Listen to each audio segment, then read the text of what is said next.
Well, well, well, look who I see. It's all of my fans who love Brad Stein Has Issues, and that's what you're watching. Where? Comedy, conservatism, and Christianity collide in a cacophony of clarity. Tonight, we have a very special comedian guest. I haven't had a lot of comedians on, but when I have them on, they are interesting. His name? Reno Collier, and he was on the Blue Collar Tour with Larry the Cable Guy, Jeff Foxworthy, and Engvall when Ron White left. So Reno Collier has an incredible story. He was a deeply, deeply alcoholic. I mean, serious. And Jesus got a hold of him. So here you go, you guy that you would least expect when you went to see a show as he drank, and people send shots up in a big old line, drinking. And they couldn't wait to bring him into the club because he was selling booze like crazy. And this guy suddenly said, I got a whole new act. This time it's Soberville. And so we're going to talk about what happens when your comedy is actually there to sell drinks and you change. Something changes in your life, in your countenance, in your habits. Wyatt, I know that for a long time you were addicted to scented soaps. Wyatt, I'm sure that's something that you've moved on to, but it wasn't easy, was it? Let's just be honest.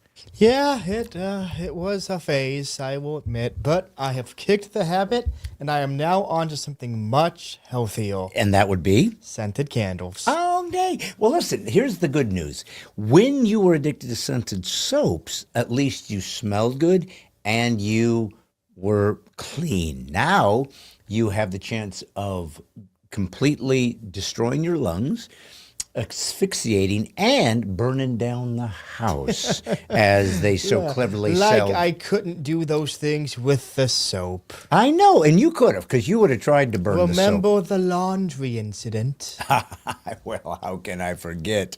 The fire brigade's got us in speed dial to that one. They realize that this is somebody we're going to have to keep our eyes on closely, because apparently there's a kid over there who's nerding it to the extreme. And Wyatt, I bought you a chemistry set one time, and it was an expensive one. It was like a big old, this has got it all, Bunsen burners. It was a great little kit you got me. It was a kit. And it would have been so fun if I was like half the age and didn't already know what all the experiments were. Yeah. Well, I got it for you because I thought that you would enjoy it and just sit around with your little beakers and put the things in and watch them fuzz and turn into elephant toothpaste. No. I don't think elephant toothpaste was one of the reactions, because I looked through the book of reactions that they were talking about. Mm-hmm. Again, it was like it wasn't anything I hadn't already seen or done before. Mm-hmm. What about thermite? Thermite was not included, probably for legal reasons. Well, trust me, that didn't stop me. I'll tell you what, if they have a thermite-scented candle, you'll be the first in line. If they have a thermite-scented camera, I'm not sure who I should call for that, the bomb squad or the FBI. I don't know, but I'll tell you what, thermite is crazy.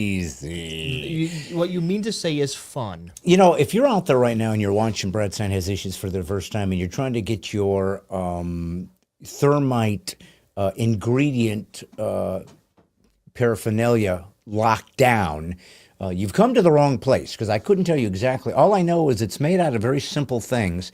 Hey kids, if you want to get on every FBI watch list ever, follow these simple steps. That's right. You take some rust powder, some aluminum powder, you mix those wacky ingredients together, here's what add a magnesium strip as a fuse, and you're off to the races. And there's nothing you can't melt through. It was crazy. We put it on all kinds of stuff. But I guess that's my point about the way God made the world, White, because who would have thought that rust, which is iron oxide probably, I guess? That is exactly what it is. Okay. Yes. And then aluminum filings, is it? Aluminum powder. Okay. But it's aluminum. It's just aluminum. It's two metals that don't necessarily have any ignitability or combustibility. Well, that's why you need the magnesium. Basically, the thermite reaction is the intense heat causes the aluminum powder to strip the oxygen off of the rust. And that process is very exothermic, releases heat. Did you know my first band was called Exothermic? How many first bands have you had? I swear You know, we I had a this lot, conversation. and they failed miserably. Yeah, But I kept wonder why- trying. I wonder didn't why. give up. I went more You and more didn't in. give up, which is why you are now currently touring the world. Oh, wait, no, you're in a podcast. Well, I'll tell you this about my podcast. It is coming up leaps and bounds. And here's the thing you guys need to know. Salem Life Audio is an audio-only version of this particular show. And I want to tell you guys something. It's starting to grow. And I want you, if you're my fans, if you're watching this right now, and maybe you're watching it here tonight on Monday, on your live, and that means it's going to be our people that are always here every Monday night. They keep the boat afloat, let's just be honest.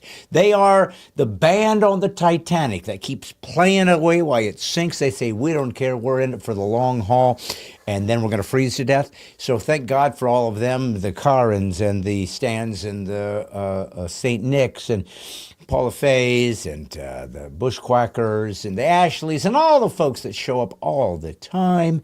We're so grateful. But for the rest of you who watch the next day in increments because you don't want to sit for 3 hours, you need to know that this particular episode can be listened to. So if you're working out, let's say that you are just starting a side hustle of making scented candles, perhaps you're making batches of thermite. I don't know what you do, but I know this. You get bored, you start losing concentration. You can put on the Salem Life audio version, and it's a condensed version. Here's the key. It's a condensed version of Wyatt and I having a little fun, and then we go to the guest. So it's kind of the best of the guest. But then if you want the full podcast experience, and who wouldn't, Wyatt? Who wouldn't want the full podcast experience? Ooh, probably people who are not fun at parties. Yeah, people that have no life and find themselves sitting in a hovel. Probably people who don't find Mondays to be the best time of the week because that's when this podcast happens live every Monday. Think about it, though. Every day of the week, every week has to start with day one.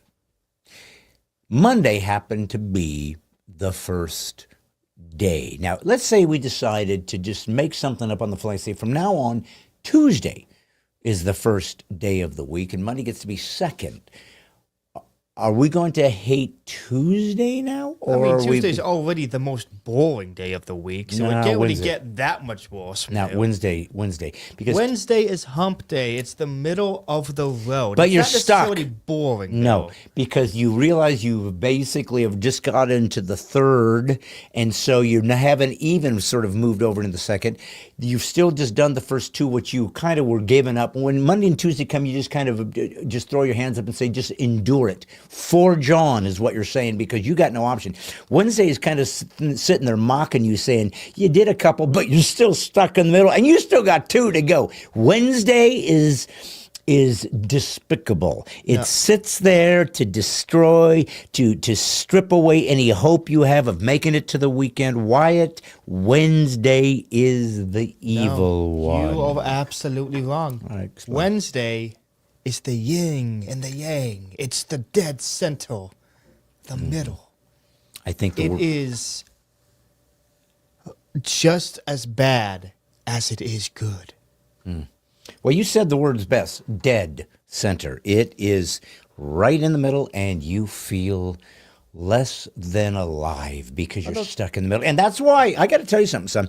I think I told you this story once before. I was working my, the summer of maybe moving into my senior year in high school. So I worked at a box factory in Bremen, Indiana. Did I ever mention Bremen, Indiana? Have you ever heard of that town? Oh, yeah, you mentioned it all the time. Yeah. And that box factory. I've mentioned this story. To me, not to the audience. Okay, well, I didn't know. I couldn't recall when it was you and where did you begin and the audience ends and vice versa. But nevertheless, I worked in this box factory and they would make boxes. Literally, they'd make boxes and they would store the boxes in boxes and ship them off to a place that wants boxes. And anyways, I got on this machine and it would put out these giant perforated cardboard, right? Just thin cardboard, like you'd find at, a crafts store. And it would come out in like 50, 50 to a stack. And then I and another guy, this is in the 70s, so maybe it's been automated since then. You'd have to pull it away from when it had been stacked. And you had these little hammers, and you'd have to hit off the edges because it would be perforated. You break off the edges, so it ended up being these preformed boxes that you could square up and turn into whatever packaging it was. And you'd have to put it down into another box. And then by the time you turned around, another 50 were ready, pulled out, smack, smack, pow, pow, rip, rip, tear, tear, hard. Stick it back in until you finally got it up, and then you zipped it up with tape and shipped it off. So I started doing this thing, and I did a few, 4, 5, 6. I'd look back, and there was another stack, and then I'd do it, and it was just kind of hard, and it was, hurt your hand. And I don't know if it was an hour in. I don't know if it was 20 minutes in. All I know is there came a point when I looked back at the stack that I realized this is going to be your job for 8 hours. It will never end. It will be as mundane as it gets. And by the way, if you didn't know this, the word Monday comes from the mundane, and that is from people that worked in box factories, had to have a way to let the rest of the world know why they had offed themselves. And it was easier to simply say, well, it was mundane day, and everybody goes, I get it. But anyways, here it comes, and I looked at this thing, and I thought to myself, I don't think I can continue to do this. And I almost like tears were welling up in my eyes, like I was going to have a nervous breakdown, going, I cannot do this constant, mindless, brainless mundanity, if that's a word, of continually breaking these stinking things down and putting these boxes in. I can't do it. I can't do this. I need creativity. I need a place for my mind to scamper and to seek enlightenment and inspiration and artistic acumen. And so I just completely, I don't know how I made it through the day, but somehow I learned the technique that you're in a factory. There was all these different places that weren't quite as bad, different sections, and I would kind of get there early and go over to this other section, kind of hang around waiting for the foreman to say, yeah, you go ahead and do that machine. But I couldn't stand this machine. It's like, I cannot do this thing. I can't. My mind will not accept it. Now, in hindsight, now that I realize that I suffer from obsessive compulsive disorder and ADHD and numerous mental disorders, my mind struggles desperately with lack of creativity. If it gets stuck into one pattern of one idea without being able to break from it, I don't do well. And so it taught me, I remember forgetting, I don't know what I'm 17, 18 years old. I didn't know I was going to be a comedian at all. I was doing my magic at that time, so I thought, well, I hope to move to California and be a magician, which I did. But I didn't know, I'm 17. I didn't really know if it was ever going to work. I just fantasized it would work. But little did I know that it was teaching me I can't work in a factory. I don't know what I'm going to do for a livelihood, but I cannot work in a factory. I can't do it. Thank you, Jesus, for those who do work in factories, who make the radial tires. Thank you for them that maybe the ones that carve the little gears in the workings of the motors of your car. Those who perhaps put the little slot in the screws for screwdrivers. You know why? Somebody's got to put those slots in. Those slots aren't going to make themselves, Wyatt. Somebody has to see that screw and say it needs a slot, or how else are we going to lock it in? So I don't know if you're aware of that, but you worked at Lowe's for so many years. Did anybody ever go into detail how the slots were designed and made? No, not really. It was one of the great mysteries. We all would sit upon the break room table discussing our theories, of course, but nothing concrete ever came. So, yeah, exactly. Well, anyways, I guess what I'm teaching you guys is that one thing about God you need to understand. If you don't know God, you need to, because if you don't, you go into hell. And it's important that you don't go to hell because it sucks, promise.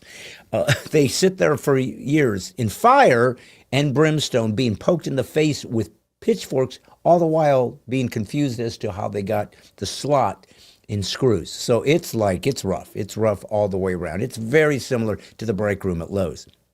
But what you need to understand is that what I'm learning about God, and especially if you want to be a disciple. Now, anybody can be a Christian. It's very simple. You just simply say, I'm a sinner. I don't measure up to God's will, so I'm no good. Please forgive me. I can't make it on my own. Jesus died for me. Please accept me as your son, your brother. Do the salvation for me, redeem me, and I get to come to you. But then you got to follow God the rest of your life, and that's where the discipleship comes in. And it's hard. That's the hard part. It's easy to get saved because God does all the work. It's hard to be a disciple because you now have to partner with it, and he sits there half the time going, really? Again? So it's tough. But anyways, one of the things that you'll learn is if you're really trying to be a God follower and really trying to become what God has called you to be, it's really hard. Disciple, it's hard because you're constantly being asked to do, to put down your pride, put down your ego. It's hard because every one of us has a big, fat, giant ego. And if I'm not mistaken, in Lowe's, the big, fat, giant ego was in row 42. No. Aisle 42. Aisle 42. Row 7. That's it. Next to the wrenches. That's right. And nothing will ruin your ego like a monkey wrench right in the midst of your great plans that you thought were going to be wonderful until God got a hold of you and said, yeah, I don't think so. But here's what you need to understand, guys. Everything in your life that's difficult, everything that is pushing you, everything that is friction against your soul, everything that is telling you that I don't want to do this, that's what God is doing to help you become the very thing that he's called you to be, that you said you wanted to be. That's the thing. I want to be a disciple. No, you don't. No, you don't. You should be, and God had called you to be. But man, when it comes to him starting to make it happen, it is hard. It is rough. And it's normally what you can teach yourself is this. Whatever the last thing I want to do is probably exactly what God is trying to teach you to do. You're driving down the road and somebody's trying to, and this is always the analysis that people use, the analogy, that somebody's cutting in without using their turn signal or whatever. And it's just such an annoyance to so many people. But to learn to just kind of back off, because the last thing you want to do is let them in. I'm here. I don't want you there. I'm trying to keep my space so I'm not dangerous hitting the guy in front of me. Now you're cutting in. Now I got to keep backing up. And it's just this big, giant conundrum. It's like Wednesday on steroids. And as we all know, Wednesday is the worst day of the week, as Wyatt so aptly pointed out. But what you need to understand is that this is the very thing that's going to change you, because the last thing you want to do is let them in, which is really probably, not always, but probably what God's saying is do the hard thing. Back off, let them come in, learn the peace of giving away your demand that everything you want is yours. And if you can learn to do that, you become a disciple. But you also become changed, and you become changed not because you want to. It's always going to become things you don't want to do, but you want the big picture. Now, I, throughout my life, have been a comedian for the better part of my life, over 30-something years. I have been professionally a comedian since around 1988, when I first went on the road into colleges throughout the nation.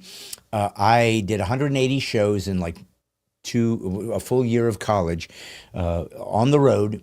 And from that point on, I was working in clubs. So I made a living as a comedian for that long. And it's been a hard road, and I've had great years and not so great years, like anybody in the business. It's hard. But the thing about comedy that I wanted to bring up to you guys before we go to our Reno Collier, who's our guest this week, and he's a comic. And I got to tell you something, I haven't had a lot of comics on Brad Stein Has Issues. It's not because I don't want them. I mean, comics are great. I think what happened was I've talked to comics, I know comics, and have for so many years, that I guess I was just more kind of enthralled and interested in hearing about other people because I know comedy. I know how it works. I don't mind talking to people. It's wonderful to talk to people that are in your specialty because you know they get it and somebody else doesn't. Not unless you've been a stand-up comic, you don't know what it is. You can't know any more than I know what it's like to be a nuclear physicist or what it's like to be a button pusher like Wyatt. Wyatt has spent days trying to teach me the ins and outs of button pushing, how difficult it is for him to push that go button on his GoPro. And it's not hard. It's very, very simple. But Wyatt is a simple man.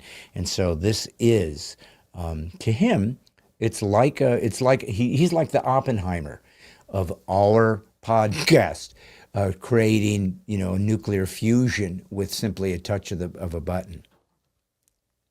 Fission. Oppenheimer created a nuclear bomb using nuclear fission, not fusion. Different thing. Oh. Yep. You're thinking of a hydrogen bomb, which is fusion, but it actually requires fission in order to actually jumpstart the fusion. Just so you know. I don't... Sorry to derail your whole train of thought, but you may as well be accurate if you're going to say something. Listen, why didn't you be funny instead of just being nerd out? Well, I don't know. Sheesh.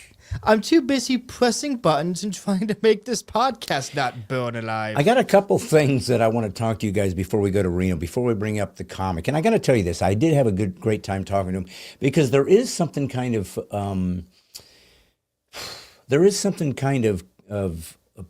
I don't know, peaceful when you are talking to a fellow comedian or whatever your particular profession is, because you just know they get it. And it was fun talking about comedy and sharing experiences because we've all had these same experiences. So in that regard, it was fun to reminisce. And he's got an amazing story, and you're going to really enjoy it. But I wanted to talk a little bit about comedy today before we go to him, since this is kind of the theme. God invented humor, obviously, because God said he made us in his image. Now, that means it's true. The Bible is the revelation of reality. It is not a religious text to consider. It is, in fact, the greatest book ever written in human history. It's the best-selling book in human history. It's the most amazing, most influential book in human history. And it's because it's true. And it's thousands of years old, written by many, many people.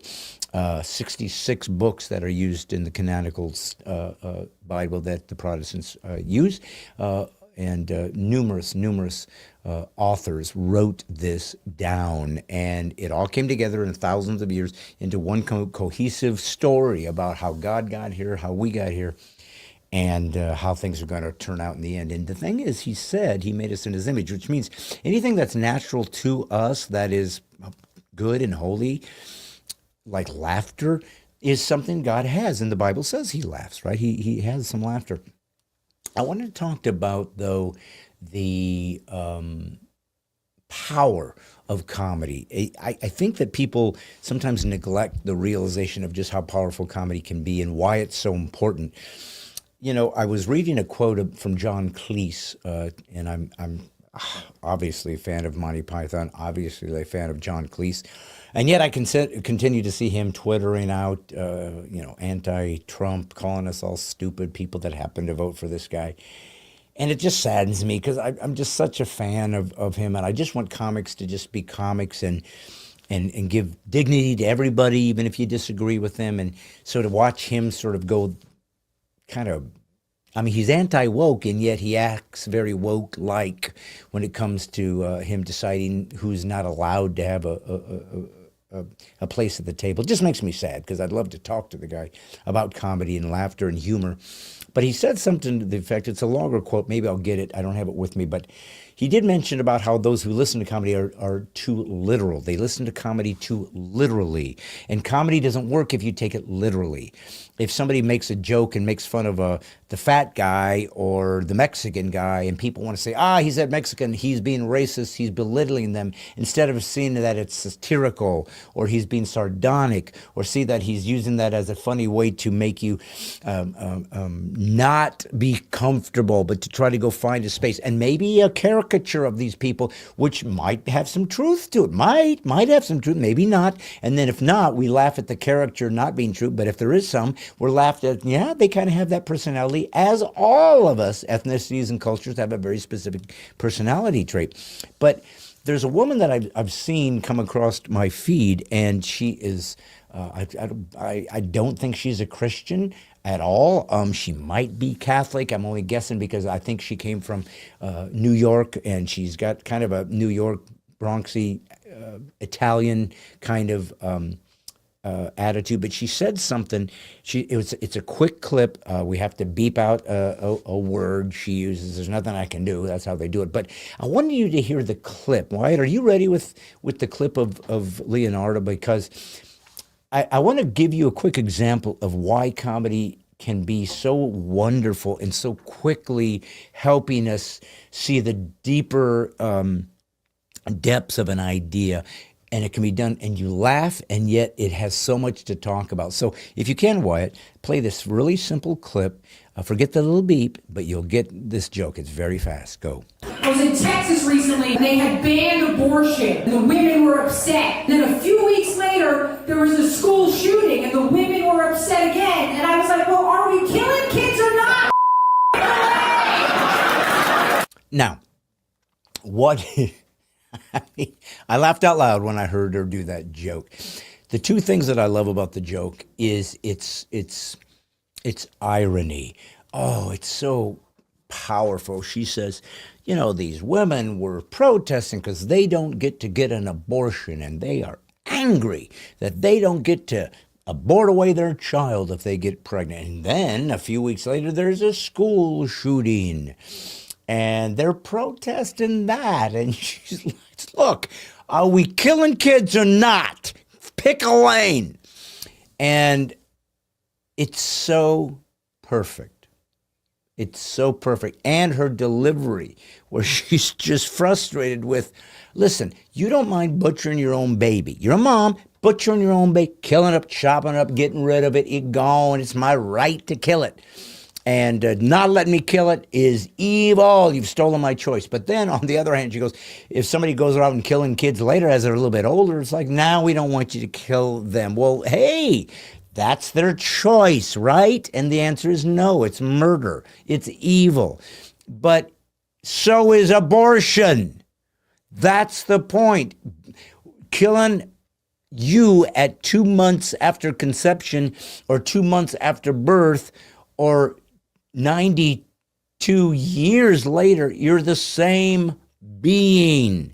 What difference does it make? Every human being starts at conception, because that's the first time you become you. You're genetically complete. You're not grown, but you're genetically complete. Everything that's going to be the grown old man is there at the second of conception. Then you just get bigger and bigger and bigger and bigger and bigger and bigger. You finally come out of the womb, and you get bigger and bigger and bigger and bigger. Nothing changes until you get to the end. Your heart stops. You're dead, and you're gone. But it all begins at conception. You start at the beginning, where you're super short, and then you die, if you're fortunate, as an older person who's lived a life.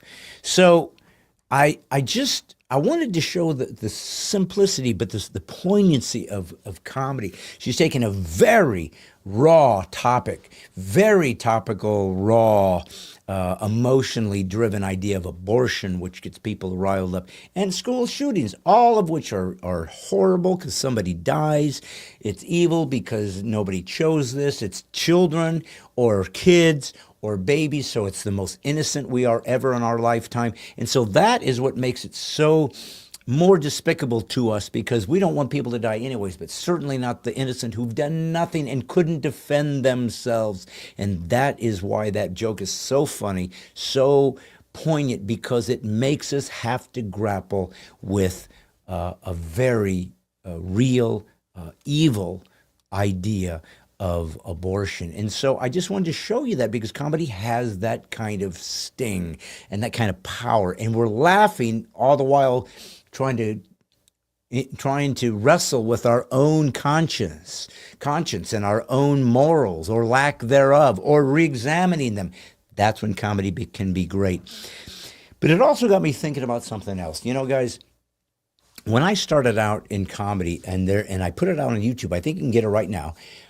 My original show that really was just done for myself. I filmed it at the first time it was ever done was a CD done in Santa Barbara, if I remember, at a bar.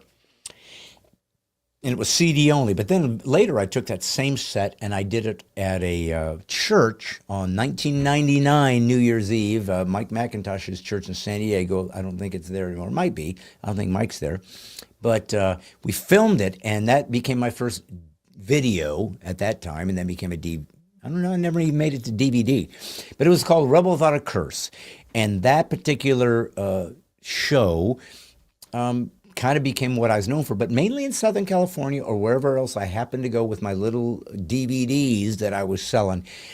But that was kind of self-produced. And then later on in 2003 is when I did Put a Helmet On, and that's when it was produced at late Jerry Falwell's church at Lynchburg, Virginia, Thomas Road Baptist Church. And it became Put a Helmet On. That became sort of put into the brick and mortar. So now people knew of me, and so that's really what most people think of as my first album that they recognized for me was Put a Helmet On. So at the time that I was doing that, I was just trying to be funny. I was just trying to grapple with, can you be funny, be clean, be a Christian, and be all of those things. And you're doing it out, you're putting it out there, you're trying to get your material into the atmosphere. But you don't know if anybody's watching, paying attention. You know they're watching you when they come to see you live, but you don't know if they're going to be, are they watching the videos? Is anything out there? And I stumbled across 2 interviews from the same comic. His name is James Austin Johnson, and he is a Saturday Night Live player right now, has been with him for 4 or 5 years, something to that effect. He plays he plays Trump and a lot of, he's a great impressionist.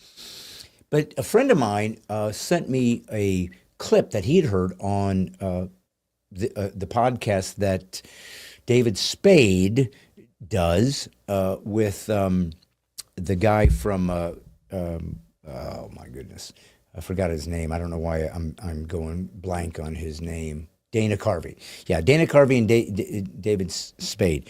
And this James Austin Johnson comes on, and they talk about how did you get started, what got you into it. And he talked about, I memorized other people's material, and I would go up there and do a show. And sure enough, it was for churches. He was a Christian at that point. I think he's abandoned that completely now.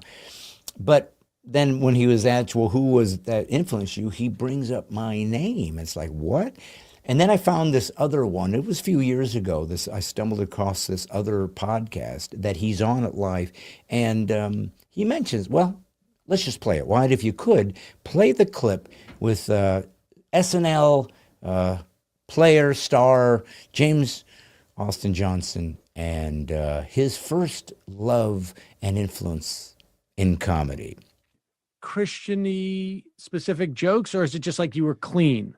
Like it wasn't like you were going to like a plumber's convention. You were like, hey, can you believe the new soldering stuff they have these days? Like, right. No, it's definitely in that clean zone. I mean, those are a lot of the comics that I grew up on were like conservative-ish, Christian-ish branded comedians. But like who like my first love is this guy, and it's so strange because he's really changed, as a lot of the guys of that generation have changed over the course of the last 20 years or so. I was really into Brad Stein. That was probably the first comedian I was really into. He's got albums like Wussification, A Conservative Unleashed, Rebel Without a Curse. I was asked this question all the time. I heard the men around me asking the same question all the time as I was growing up. Why aren't there more Christian comedians? Oh, I heard Jeff Foxworthy converted to Christianity. That's cool. Hopefully he cleans up his act. At some point, I heard that comment morph into, why aren't there more conservative comedians? So even in Christian settings, they are not caring so much about getting Christian values affirmed as they are conservative values. Is that what you meant? Is that what you meant when you said that they've changed? That these sort of like 100%. People who were playing to Christian audiences kept politics out of it. So here's a guy that is on Saturday Night Live every Saturday night, working with the biggest stars in the world. And he literally, and this is what I find fascinating, Wyatt. He calls me out by name. I would have thought, since he apparently has abandoned his faith, I would have thought that he would have said something to the effect of, yeah, there was these Christian comics, you'd never heard of them, but, they were who I affect. But he made it a point in the Dana Carvey and David Spade, as well as this one, and maybe others, I don't know, my name. He wanted to put it out there. And so I influenced this guy who's now a huge, star on SNL in my comedy. But the reason I bring that up is not to pat my own back like, oh, I'm somebody because this guy liked my comedy. I'm glad I influenced the guy. He's obviously talented and funny. I didn't know that. I didn't know anything about this guy was interested in me. I didn't know that he's from Nashville, so his family is here. He was Nazarene. But a couple things that I wanted to comment about this, and I think it's important. When I was working Promise Keepers back in 2003, my first year, it was doing my Put a Helmet On material, and it was killing. People loved it, and they couldn't believe that this comic could be so in your face and so bold and dangerous and politically incorrect, and he's a Christian, but yet he's sophisticated and smart. I mean, that's hope. That's what I was shooting for. I was hoping to be all those things. And so the next year, it was Bush, Kerry, 2004, running for president. Well, I was a Bush guy. I was a conservative. I was a Republican. So, hey, I'm voting for this guy. So I'm there. I'm used to saying these things in churches and everybody cheering. So I'm at these men's events, Promise Keepers, men only, 10,000 men, 20,000 men. And I would make a reference to a president a man who's from Texas or whatever, and they would go nuts, right? And I remember a guy coming up to me once and just talking to me afterwards about something to the effect of, maybe his values were suspect or whatever. I don't even remember. It was so long ago, 20 years ago, 25 years ago. But the point was he was sort of making a sense of, why be Republican or conservative or trying to connect those two to Christianity. And he clearly was what I would have called a liberal back then. Now I would call him a leftist or progressive, which is totally different and much worse.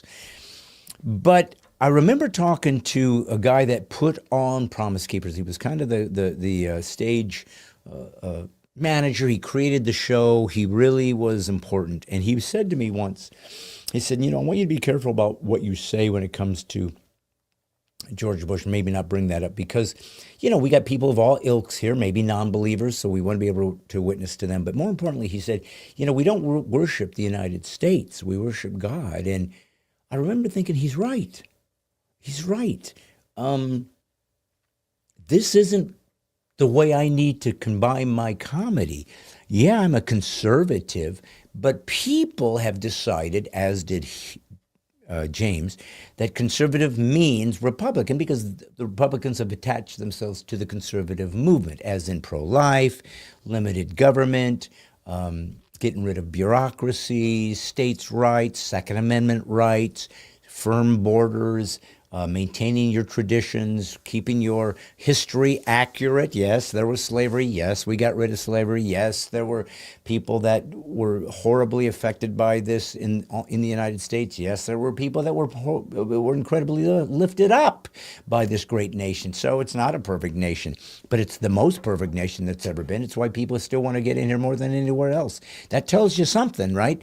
If somebody comes up to you and says, the United States is so racist, so evil, so bigoted, then all you have to do is say, well, then let's go look at the immigration records and see if anybody's still showing up. And if they are, where are they coming from? Well, they're coming from Africa. They're coming from the Middle East. You mean they're all people of color who are about to walk into a place that's the most racist, evil nation on earth, and they're coming here on purpose? Somebody should stop them at the border just to help them and go, no, you don't come in here. They're all racists. But they don't, because it's not true. And you can tell by the people that actually want in. They're the ones that they say are going to be racist against, and they're not. It's not happening. Not saying there's not racism, but that's like saying there's not stealing or murder. Everybody's got evil people everywhere, but it's not the cloth of the nation, right? It's not the fabric of the nation. So the thing that I think was important. And I actually reached out to this James guy a few years ago. I think I did it through Instagram or some kind of messaging. I just said, well, I've heard your name a few times. Maybe it's your turn to come on my show. I was hoping to interview him. I was curious. I'd never, ever interviewed a comedian that was influenced by me. I was curious. I just, it's kind of humbling and it's kind of exciting. It's like, tell me why you liked it. I don't know. How would I know what this is like? So, but the thing I think I most learned was this, and that is that I have adapted to conservatism because I do see conservatism very much in line with Christianity. So keep this in mind. Conservatism in line with Christianity, not republicanism, not Republicans. They have shown to be equally cowardly, equally corrupt, equally despicable, equally part of the deep state, equally selling out our nation. I have no love lost. I left that party because I consider them the worst of us all. Democrats say we're going to kill babies and we're proud of it. Hey, at least they're honest. Republicans say we'll protect you from the lack of checks and balances, and then when it's time to do that, they're nowhere to be found because they're in on it. So I consider them Judas, which I consider more evil than demons. But conservatism is not the same as Republican to me at all. It simply means like some of the things that I talked about earlier about the principles. And what is the principle that God has inculcated? Thou shalt not steal, right? Well, if you come in and take money from people, taxpayers, that you didn't earn, that's stealing. If you come into someone's home uninvited and begin to take things, that's stealing their civility, it's stealing their hospitality. So if you break into a country, it's the same thing. You're stealing sovereignty from them. You can ask, can I come in? And people should treat you well. If you just knock, you coveting, I'm poor, thus a rich guy must be punished for having riches and give it to me. That's God says you're not allowed to do that. That's a conservative value. There are not victims. If you're a victim, overcome it. If it's evil, if something was illegal, bring it up, bring it to court, and you should be, I will defend you on that. But if it's simply a matter of you're not as successful as you'd like and you're coveting others, that is a Christian value and it's a conservative value. So to me, they're both, one is an ideology, a philosophy, one is a religion.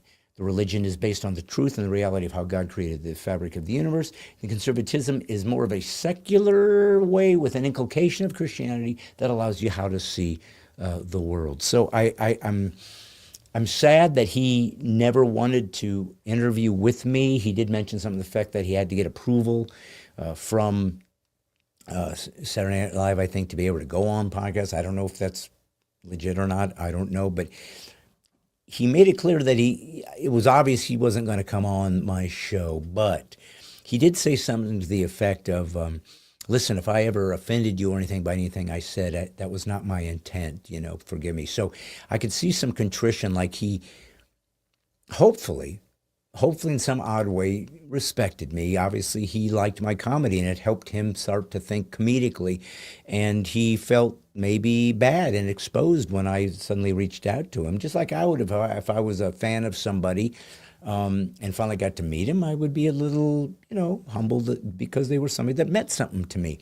So I want, but the thing that I wish he would understand, and I think a lot of progressives miss is, he talked about how he's moved away from his Christianity. He's seen the problem, what he considers problematic parts of, like morals and things that God said you don't get to do. And progressives hate that. You should be able to have sex as often as you can with as many things as you want, and it should be a moral, neutral idea. Well, God doesn't say that. So I find that progressives are interesting because when they abandon their faith, they don't just leave the faith and leave it alone, live and let live, but they also have to degrade the faith and also those who are still part of the faith. So there's something that's a little nefarious about it, that they also need to attack those who have remained as though they have a superior position and have found a better higher calling, but let's demean and degrade these other people because they're so judgmental and so evil. I had to get out, and then they do nothing but judge. And so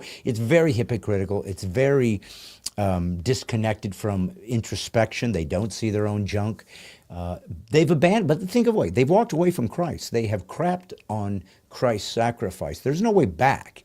I'm not saying they can't repent, but once you've reached a place where you're no longer convicted of sin, you're no longer convicted of the things that God has called sin, there's nothing there that even indicates it, but in fact, you celebrate it and you lift it up.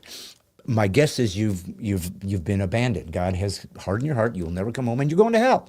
You will go to hell, and you'll spend eternity knowing I chose this. So I am not pleased for what he's done, and I would hope that maybe there is an inkling of spark that would bring him back to faith and back to Christ, and not to be as judgmental against those like myself who, by the way, had my own journey. That's what I'm saying, where I reevaluated my comedy, and after Conservative Unleashed, and he's right.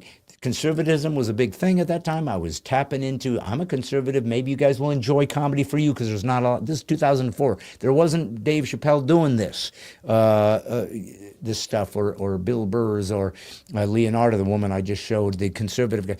There wasn't, I was doing it kind of first, and so I was offering it to him. Here's something for you guys. And I'm not cursing, and I'm a Christian along the way.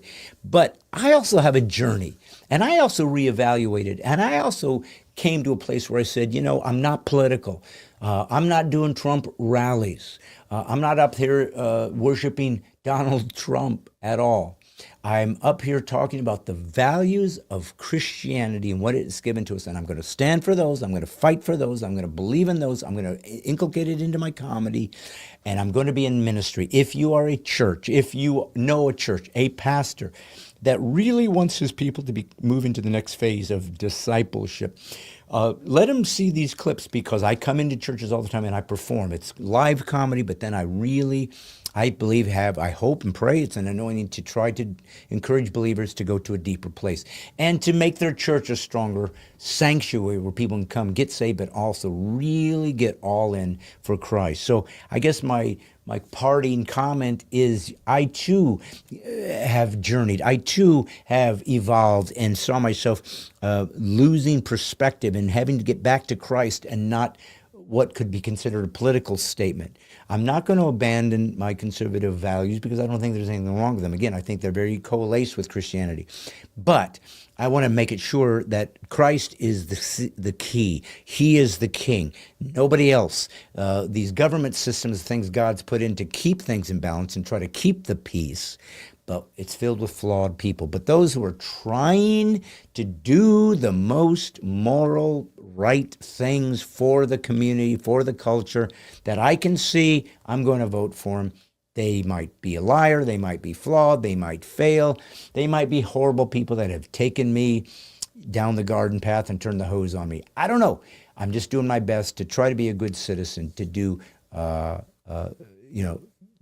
the results are God's, the duty is mine. And so that's just a little exploration of comedy, where I think it has value to culture, where I think that sometimes as a Christian comic, I did want to make sure that my faith was more important, and that was more the fulcrum of who I was over anything that would appear political. That's kind of what I wanted to experiment with, because the comic that we're about to talk to, Reno Collier, is a conservative as well. He was with the Blue Collar Tour. He's very, very good friends with Larry the Cable Guy. And so, but his story is quite remarkable. Ron White, who was one of the four guys on the Blue Collar Tour, was known for really partying guy, drinking like crazy. And he left the tour to go on his own. And Reno kind of filled in every respect, the Ron role. But he was witnessed to by Larry the Cable Guy, of all people, and others in his life. So the story is interesting, but he's a fellow comic, so you'll get to see kind of behind the scenes, us talking comedy. But more importantly, Christ and sort of our life trying to find what it means to be a true believer, to be redeemed, to be set free, to find home. And that's what we're here to talk about. And so I love it when you guys show up. I love it when you're here. Please do me a favor. Share, if you're watching, share the Salem broadcast live audio of Brad Stein Has Issues. It's a condensed version. Send it out, share it. We're trying to really build that up into something, because if we do, that can actually do something that can help generate some ad revenue, which also can allow the show to be bigger, because they might even be able to put it on a larger platform. So we're just trying to grow. If there's something here that you guys participated in to get it this far, you can help me in that regard. Meanwhile, share, subscribe to Brad Stein Has Issues on YouTube. Also go follow me on my Facebook page. Press like, subscribe for the and please comment on the YouTube so we can get that too. But please help me build the Salem as well. And I hope that what I'm giving you is quite a mixture, a mixed bag of people that have a story to tell. Sometimes they're not believers yet, but they're going to be around us and see that we're regular people that are seeking God, and we are not better than them. Our job, isn't it, to be in their atmosphere, to perhaps let them reimagine what Christians could actually be, as opposed to the character, and maybe, just maybe, bring them to Christ. At least we have to be in the way to help plant some seeds, or water, or maybe just once in a while reap a harvest. So folks, thank you for showing up. I hope this gave you some thoughts, some ideas, some insights. I so apologize for Wyatt and his inability to explain to you how the groove came into the screw. Wyatt, I'm so sorry. And I won't put you on the spot like that again. Please don't. It's a struggle. Yes. It's a struggle. Yes. What else do you want me to do? Struggle. Oh, well, in that case, you're welcome. You got it. Folks, enjoy this conversation with fellow comedian, and what a story to tell, Reno Collier. So for those of you fortunate enough to end up on Brad Stein Has Issues, watching, listening, perhaps it's a court order, you have no option, I'm glad you're here, and I'm grateful that you're giving it a listen or giving it a watch. And if you've watched my show over the last few years, we're well over 100 guests now. I didn't expect to get one guy. Matter of fact, I was just going to talk all by myself and let you watch. But I ended up finding out there was more people more interesting than me, and so I began to talk to them, and I've got a bunch. But one thing that people have found interesting about this show of mine is that of the over 100 guests that I have, and it's been very eclectic, a lot of interesting guests that I didn't deserve, but they came on. One of the probably least amount of people I have had on are comedians, which is weird because they're like, well, you're a comic. But I figured if people watched me initially because I'm a comedian, I guess they liked what I did. So that was the initial draw. I wasn't really interested in talking to comics, not because I don't like them, but because it's like I already got that world. I want to find some other worlds to talk about and other interests, just because I want to have people challenge me, and I want to have to, wrap my mind around something I'm not used to, so I can learn and selfishly get somebody that I get to talk to that intrigues me, and hopefully does you as well. But I also have had a couple comics, and I'm not against it. There's some comics I'd love to get on, and maybe I will someday. Remains to be seen. But this is, I think, only the fourth comic that I can recall that I have had on Brad Stein Has Issues, but I'm glad to have him. It's a gentleman I didn't know when I was doing comedy, and yet we've, I'm sure, walked the same paths, been in the same clubs, been in the same green rooms, and sat on the same stinky couches, guaranteed.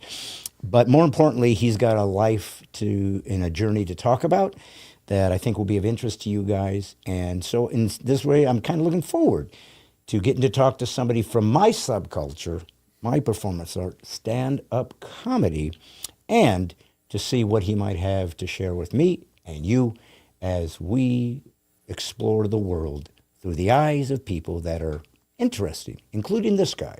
So please welcome Reno Collier, the comedian. How do you do, sir? Good, brother. Sorry, tangled up in the cord. Watch your mic, yeah. Yeah. So, tangled up in the cord. How long you been doing comedy? Oh, man, since 96. 96. Okay. I think is when I started in Atlanta. The only reason I asked that, and it has nothing to do with what we're talking about, but when you said watching the cord, I don't know why this flashed into my head, but we started using mic'd cord. Oh, yeah. We used corded mics, and now they usually use non-corded mics. But I got a lot of mileage out of corded mics. I did stuff with them and swang them around. Remember all this stuff you could? Yeah, dude, taking the mic and letting it swing. Yes, and yes, I did a thing about. I remember just doing what they now call crowd work. Right. They think that they've innovated. All these new guys think we figured something out Right. that has eluded comics for years, but we actually talk to the crowd. Yeah. Lord as if every comedian didn't start out with not enough material. Right. Going, what do you do for a living? Yeah. I got a bad car. And it's like, that's all I got. I'm going to the crowd. That's right. How's your car? Yeah. But, it's funny to me, but I guess we can just jump in slamming all the new guys. And that's part of the fun of being old. Yeah. Because you get to look at the old guys going, left, and the young guys, same way. In my day, we used to have a corded mic. Well, it's weird now because all the comics, like I go into a green room and they're sitting there with notebooks and they're, and then I'm going to do this, and they have cards and pens. I never had a book. Like I didn't have a pen with me.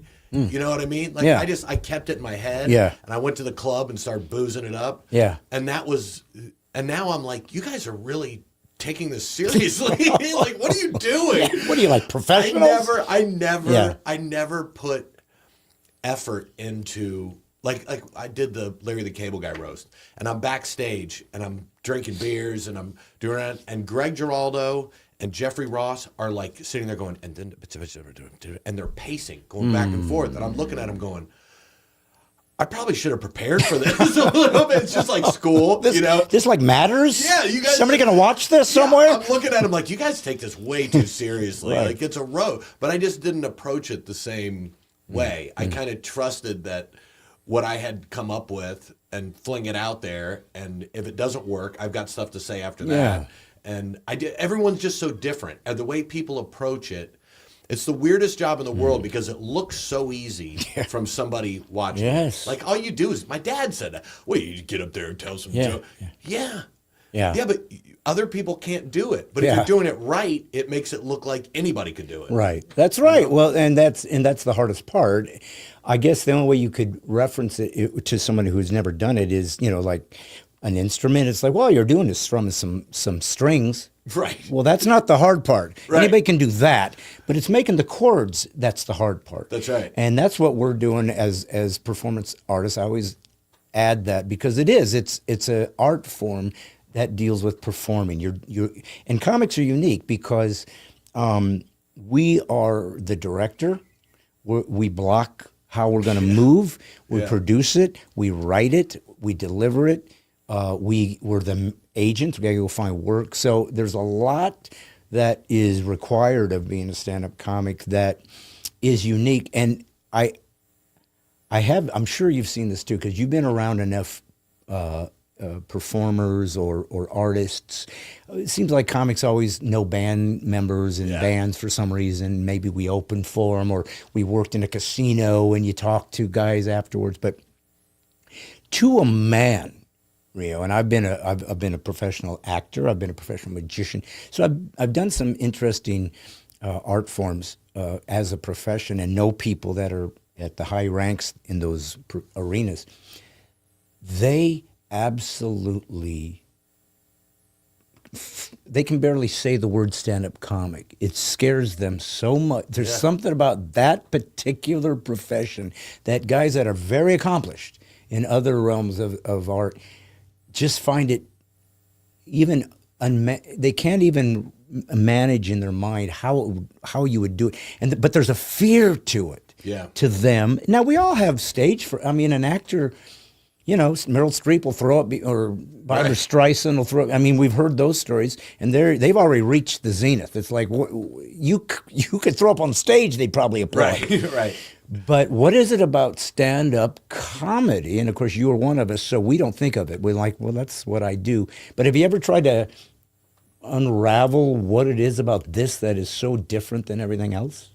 I think, and it's weird because insecure people become comedians, right? Like, I mean, if you really break somebody down, I don't meet a lot of comedians, especially funny ones, that aren't like insecure. They've been through stuff. There's something that comes. I've always thought it's so weird that I need so much attention from people I don't know to fulfill whatever that is, right? But I think the more honest, like I've watched you for years, honest. That's almost therapy for us. That's almost like I'm getting this stuff out. Like I've got a balloon full of stuff that the balloon's about to pop, but I can go up in front of these people I don't know and just release. I'm angry about this. I'm happy about this. I'm sad about this. And it kind of is almost a therapeutic type thing. But I think that even just for people that have never done stand-up and it scares them, I mean, we've all been in a situation with 3 or 4 people, and you say something you think is really funny, and they don't laugh, and then I think in their mind they go, all right, those 3 people didn't laugh, and I felt like a moron. If there's 500 of them that aren't laughing, I mean, I'm really. Plus, you're up there by yourself. You don't have a guitarist to pick up licks if you start falling off, or if you can't remember anything, or if you go off in a direction you can't get back, or something happens. I've had fights break out during show. Something happens. Yeah, you have to be able to handle that. That's scary for someone to do if they're just at a bus stop. That's right. They can run. Everyone's still looking to you like, what do we do? Yeah, what's going on? Right. You know what I mean? Like, well, absolutely. I've often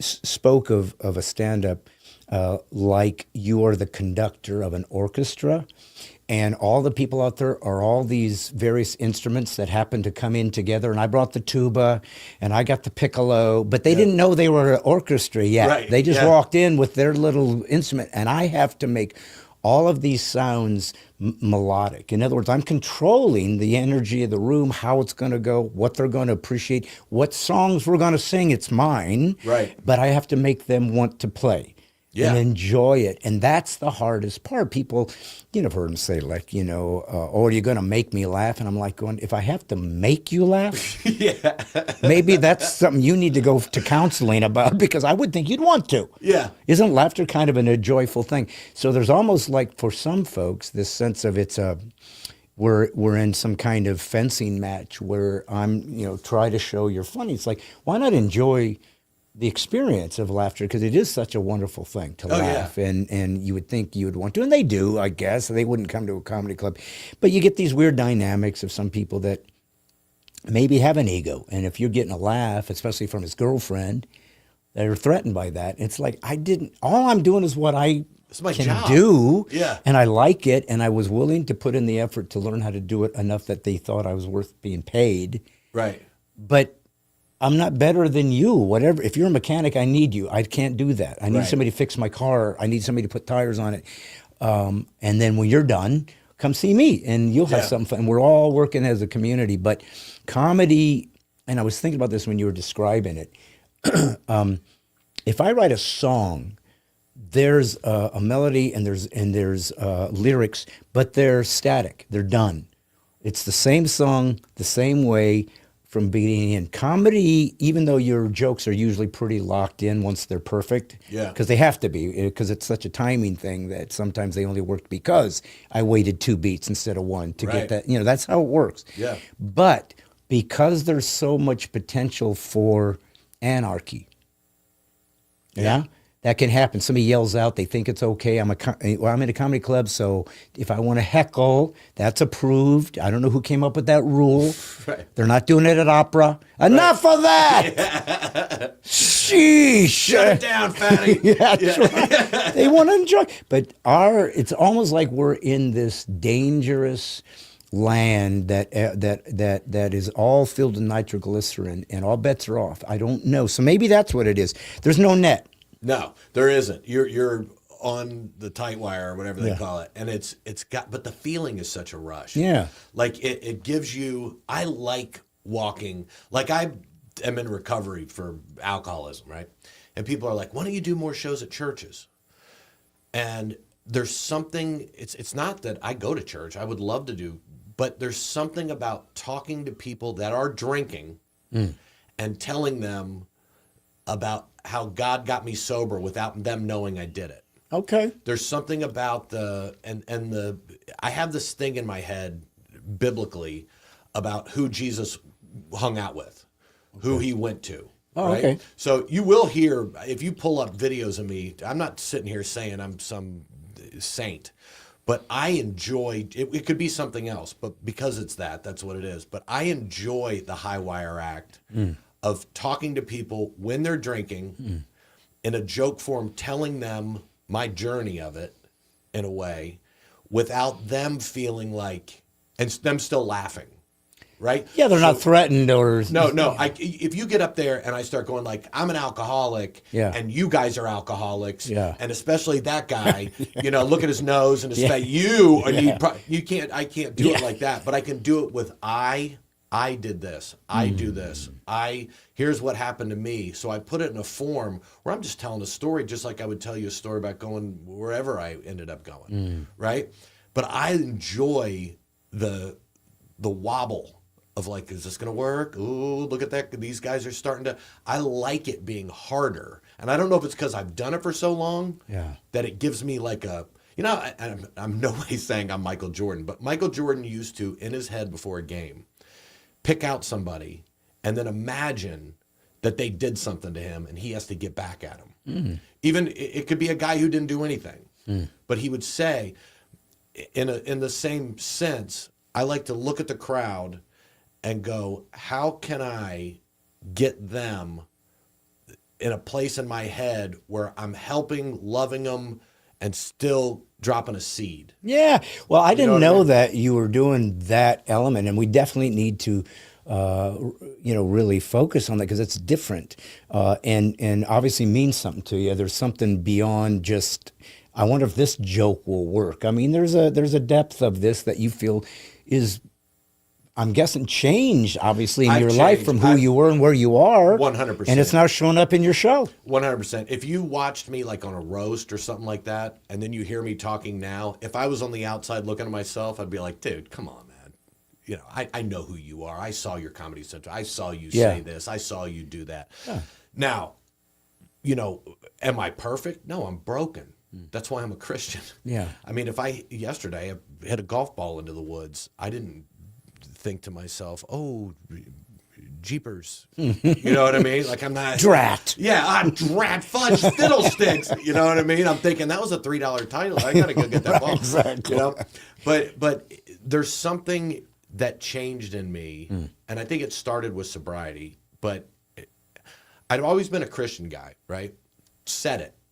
You a Christian? Yeah, man. Or it was part of your heritage or tradition. I grew up in it. Yeah. I grew up in it. My mom, both sides of my family, But I didn't understand the importance of your words. I didn't understand the effect. So just a couple little things that popped in my head. And I'm not trying to name drop by saying Larry the Cable Guy, but I've spent 20 years on the road with him. So he's who I was with. And I knew him in Florida back in when he was Dan Whitney. So, I mean, he was a feature for me once when we were at Funny Bone, I think Omaha or something, and also Comedy Works in Denver. Yeah, he was the freight train of comedy. And by the way, he was funny then. I thought he had Yeah. some great material back in those days. So, anyways, I didn't mean to get off track, but he's an interesting guy. We might even talk about him later too, is just because you might have some interesting stories. But go ahead and. So so I hit a golf ball. There were we were playing with two guys I'd never met and he'd never met. I hit a golf ball and it goes into no man's land, and I say something that I shouldn't have said, and I get in the cart and I'm like, dude, I got to stop doing that. And he goes, well, you know why, Reno? I was like, why? And he goes, because if we wanted to talk to those two guys about Jesus, and they heard you say that, it's going to change the way that they listen to us. As silly, in a good way, in a bad way? In a bad way. Okay. So if on hole 4, they go, this and that, and you want to be able to tell them your feelings about something. Yeah. If I've already yelled out a cuss word when I hit the ball, it doesn't look like I'm really trying. It doesn't look like I'm putting in an effort. So it cuts Yeah, off. but at this point, they don't know much about you anyway. So are you saying that in some respects, it thwarts the ability for you later on to Yes. kind of tell, let me tell you a little bit about who I am, and they'll go, well, I just saw. 100%. You're just like me. 100%. Yeah. And the thing is, I am just like them. Yeah. So, but it is a weird dynamic where if you're what you give off can put you in a spot in somebody's mind that you're already there, right? So and I'm not talking about being churchy. I'm just saying if I would have just said that's it, then later on, what if the guy has an alcohol problem and it comes up on hole 11? Like, I've been thinking about quitting, but and I start telling him about how God saved me. He's going to go, well, you can't even control yourself when you hit the ball in the woods. And I'm not talking about being perfect. I'm just saying making an effort. Yeah. Like, I'm not trying to get all biblical, but it's like David. David had God in his heart, and he jacked up all kinds of stuff, but he never stopped going back. But I'm so grateful for that. Me too. That's why I love it. That's why I love it. And I tell people this all the time. I'm like, let me tell you something. People go, the Bible's made up, whatever. Okay. Go back and look at everything else that was written there. Fables, stories, imaginative magic. Why would they put the faults of everybody in there? They wouldn't. Right. If it's a pretend dragon story, then at the end, you don't have disciples leaving the guy. Yeah. You don't have, all the different things in it. No matter how you look at it. And I'd say this too. People are like, why do people get so mad about the Bible? If you think it's fake, nobody's yelling about Harry Potter. Right. Yeah. Stop Harry Potter. This doesn't work. This doesn't work. I keep doing it. It's all fake. Well, no one's mad about that. Right. So if you have it in your head that they're the same thing, what's the difference? Yeah. Treat it the same way. Well, and I even say to people, by the way, I didn't write this. Right, what? The book, the Bible. Yeah. So I didn't write, just so you know. Don't blame me. Well, you guys, I'm just the messenger. I read the thing. I think it's true. Yeah. I didn't write it. Yeah. So I'm just giving you information that you can reject or accept. But it's interesting because, even to bring up, it's always a challenge, like, especially if you come out of addiction, to when you get free, you're so grateful because you know what it was and you know where you are. And it's like, this is better. Yeah. And you couldn't have known unless you were there. You can't, until you're in hell. Right. You don't know what redemption is because it feels, this is what I've known. And there was a time I was an alcoholic as well. I don't know if that means you always are. I don't know. I never went to recovery. God just kind of got me through. So I've been sober 5 years, 6 years, but that's awesome. But I never like drank and drive, or I never did it with my work. It was always just like in the afternoon I'd have a drink or two. I just got into a habit, which is very typical for comics because you're in bars and honestly free. Yeah. And honestly, and I know you would know this, the biggest problem with the road, for me at least, but I'm guessing it's going to be similar, you're bored. Lonely. It's just bored. Yeah. And I can't fill, because we work an hour a day. So our entire 23 hours of figuring out what to do with that until I get to do the thing I really want to do. Yeah, in a town that you haven't been to or you don't know where anything is. And yeah, it's when I first went into recovery, I was in a room with a bunch of dudes and I'm looking around and I'm like, I have a TV show. Yeah, these guys are freaking yeah, bums. these are losers. What a bunch of They smell and the whole Where's thing. the upscale drunks? Yeah. That's where I belong. Yeah, where's the brain surgeons like me? And I'm looking around, and 2 weeks later, I looked around and I went, I'm exactly like these guys. I just have a job that celebrates it.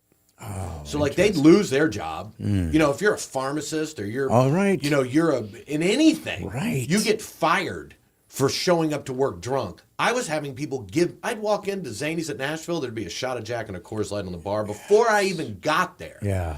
Hey, there's Reno, bang, bang, pow, pow. And I was off to the races. And there were times when I remember coming in, and here's why I know it was God. I tried thousands of times. I mean, I'm not drinking tomorrow. Yeah, you make little rules. Yeah. Well, I can only do twice a week. Yeah. I can If do a 3 a day. That's it. You know what? I'm going to drink red wine. No one can chug red wine. I can. Yeah, I mean, just squeezing the bag. And I'm like, I'm not like these bums. Yeah. And I'm sucking wine out of squeezing the bag Can't out of get a it in box of fast wine. enough. Yeah. Yes. Yeah, but we're celebrated for it. And people would send me shots on stage, Yes. and then I'd get done, and everybody wants to go out with me. And this is another thing. This really stuck in my head. Cable Guy and I were flying back from a show. I'm hammered drunk. And dude, he should have fired me every single day. Every day. I'm not saying, I mean, every day. We're on a flight back, and he's sitting there, and I'm drinking. But did it affect your show? No. So But you gave him what he wanted. It affected his. I mean, his first arena show in Raleigh, 17,000 people. He's a nervous wreck. Yeah. I was out in the parking lot getting drunk. I went up. I did my 25 minutes. I said, thank you. Good night. And I walked off stage. I never brought him up. Oh, you were. I was supposed to introduce him. I walk off stage. I'm like, dude, it killed. Yeah. I give him a high five, and he's like, you didn't bring me up. I mean, dude, there's not a comic alive that wouldn't have been like, you are freaking fired. Yeah, because there's 100 he can find to fill that spot. Everybody Yeah. wants that spot. But we're on a flight back, and I had messed up a bunch of stuff. We went on a really cool trip, and I'd gotten way too drunk every day. And we're flying back, and he goes, are you having fun? And I was like, yeah, man, I'm having a blast. And he goes, I'd already been to the doctor, and they told me about my liver and stuff. Oh. I go, I'm having a blast, man. And he goes, I'm glad. Because none of these people in these cities we go to care at all about you. So when you're dying, you're going to leave your kids and me and my wife and your mom to sit around, watch you die, and deal with that. So I just want to tell you, man, I appreciate that. And I told him I used a bunch of language I won't use and didn't think about it. Were you drunk at the time he was saying this? Hammered drunk. Yeah. So. But no, I remembered it. Yeah. Because But there's no borders when one is in that state where they're going Right. to let fly away. Oh, really? And then boom, here it because comes. it's all about me. Yeah. You could not be more selfish than I was as an alcoholic. My kids, we want to go to Chick-fil-A. Pfft, dude, we're going to Sam's Sports Bar's got some chicken because I wanted to drink. Of course. You know what I mean? Let's go get Yes. McDonald's. No, I mean, everything revolved around me and me getting what I wanted. And it wasn't, I had a dream job. I remember sitting in the back of the Punchline. I worked the door, worked the kitchen, bartended. In Atlanta. Yeah. And like, you remember all those pretty waitresses? The women's toilet would overflow.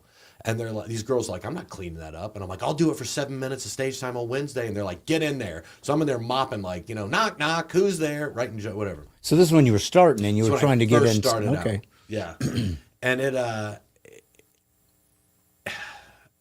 it really, how things happen to you and your mind or your soul kind of holds on to them? Like it kind of sticks in your head. I'd sit in the back and I'd go, first of all, I believed everybody's what they'd done. So the MC goes up and they're like, you've seen him on the Tonight Show. And I'm like, oh my gosh, that guy's rich. I thought they were all rich. First of all, the guy had never been on the Tonight Show. Second of all, he's making $200 for the week and living in the whatever. But I remember thinking, if I could ever be a feature act, that's all I want. I'm good. Yeah. I'm good. Just, I'm good. Make my little money. Get all this stuff, TV shows and some movies. Never been more miserable in my life. Because I chased this one thing that was all about me. I'm going to get there. I'm going to do this. I'm going to do this. I get it. And it doesn't fill what I thought it was. And this was just to be a feature. No, Forget headline. Forget headline. But I mean, when I got to the most successful part of my career, and we all have ups and downs and stuff, but that was the most miserable time of my life. Because it wasn't enough. Because it wasn't real. Okay. It's not Like I thought, if you're on TV, man, those people have it made. Yeah, that's all you need. And I wasn't smart enough or wise enough or sober enough to go, you know that God thing your mom's been telling you about your whole life? You think you should incorporate that into the way you're living? No, because it was me. I'm on TV. I'm a freaking movie. You've been in movies. The way they treat you. You know, oh yeah. And inside, I was like, you have no idea what a terrible person I am. But keep it coming. Keep it coming. That's right. I am this. I am that. I mean, people talk about drinking the Kool-Aid. I drank the Kool-Aid. I was on the biggest comedy tour in the world, and I wanted to jump off a building. Yeah. And that was just so bizarre, and it's so hard to deal with because you have to act like you work so hard to get here, and so much of it's luck and in the right place at the right time. There's all that other stuff. The people that we see, and people go, that's the greatest. No, they're not. I see comics all the time that I'm like, that dude is telling the truth and should be way further ahead than they are. Well, I think that, something, though, that you said was, which everybody's heard, the idea of, you get there and then it's like, this is it? I thought there was something else at Oz, and it's not. Yeah. And, that's a very standard trope. We've all heard that story. It's probably in any profession, too. Yeah, I'm sure. You know what I mean? And I've also heard years ago, and I know, and this is true, is the journey is the fun part. Trying to get there was the fun. Can I get there? And then once you do, it's kind of like, well, now what? And then, I can be a headliner. And then the headliner means, well, but now I get a TV thing, or because there is more money. But obviously, if you really break down what it means to be successful as far as a business goes, it's about how much money you're making. Right. But what does that really mean? Does that mean that you're suddenly happy you're some guy in South America in a village who doesn't have anything, but he just wakes up in the morning, fishes, and he's just at peace? And it's like, because what we really want is peace. Yeah. We just want to be at peace so that I'm not in fear, or I'm not sad. And it's so telling that oftentimes those who achieve the most are the most empty. Dude, look at who kills themselves. Always. Or doing drugs. If you're rich, you would think, man, I'm going to hang on to this. Why would I want to suffer a potential loss because I can take a private jet to my private yacht to go to my private island? Why would I want drugs? Because it wasn't enough. It's never I got to enough. keep adding something else. That's why I had to stop drinking. I don't want to brag that I was as good a drunk as you were, because clearly you were better at it. You were really good at it. I was really good. Really good at it, and you nailed it. If success, you were the headliner. If success was based on that, I was, and I could hide it too. Yeah, Anyway, I'm sorry. well, no, but the point that I was making was that I just would have a few drinks just because it was a habit. Yeah. And I came to think that, well, I need that feeling. And when I stopped, and the reason I stopped as a Christian, because it's not a sin to drink, right? But it's a sin to get drunk. It is, right? Because you're out of control. I mean, if I numbered the stupidest things I've ever done in my life, and the odds that it wasn't attached to I had drank first, is virtually nil. Right. You're so stupid. And can oftentimes, end up in a scenario that you're screwed up, dead or jail or whatever, because you can't think clearly and you can't act clearly. But I couldn't do it moderately. And for me to, as a believer who I felt I had an obligation to live the life that I'm trying to do. And here's what happens, Reno. And I've said this recently a lot, but it's so clear to me. Being a Christian is easy because all you do is say, I accept Jesus because I can't do this. But he did the work. Right. He's the one that made freedom and redemption available. So being a Christian, I accept Christ as who he claims to be, Messiah. That's easy. The hard part is from that moment on becoming what you actually were called to be, which is a disciple. Right. Jesus didn't say go out and make Christians. He said make disciples, which is where you get the word discipline. And that's the hardest thing you'll ever do, because suddenly you have to analyze every part of your life and start saying, okay, which part needs to be crucified? Because it's a lot. It is a lot. And you end up in what I've really learned too, is as you go along the journey and get a little bit more insight and experience, is you end up with a lot of casual compromise. Little things you're not really paying attention to. You go, this is just as bad. Yeah. This is, that drunken blah, blah, blah is really bad. But yeah, but if you're always, if you're always kind of allowing yourself, this cursing thing in front of people that I'm trying to be witness to, and these tiny little things, they add up to, that's who you are though. Yep. That's who you are. And I thought you were trying to be somebody else. So we have a partnership with God. I'll redeem you. But from then on, I need you to partner with me and start giving away things of yourself that you don't want to give up. And You said something to me. I was driving in my car coming back. My wife was in the car with me. And I called you. Yeah. And I was talking to you about kind of struggling Yeah. with the balancing of the two things. And you said, did you give your life to Jesus? And I said, yes. And you said, hold on to the bar and ride it out. Something along the lines of, you're on a roller coaster. yeah, You've already given it to him. yeah. So now just hold on So for the hang on, ride. yeah. Hang on for the ride. My wife started crying because that is exactly, I have this ego fear of talking about my faith to people. Ego fear. It's an interesting way to frame it. Like it's vulnerable. It's something that I think about all the time. Too personal, perhaps? Or does this belong in their world? It's kind of mine? Or I still have a little bit hanging on in my head is don't say that because you won't be popular. Oh, okay. Don't say that because That's then, true. then you're not going to do this. It is. That's true. It is, but it's also Kinda. Sometimes it's miraculous what happens when you say something to somebody. you know like when you kind of pray for something or you want something, and I'm just learning this now, right?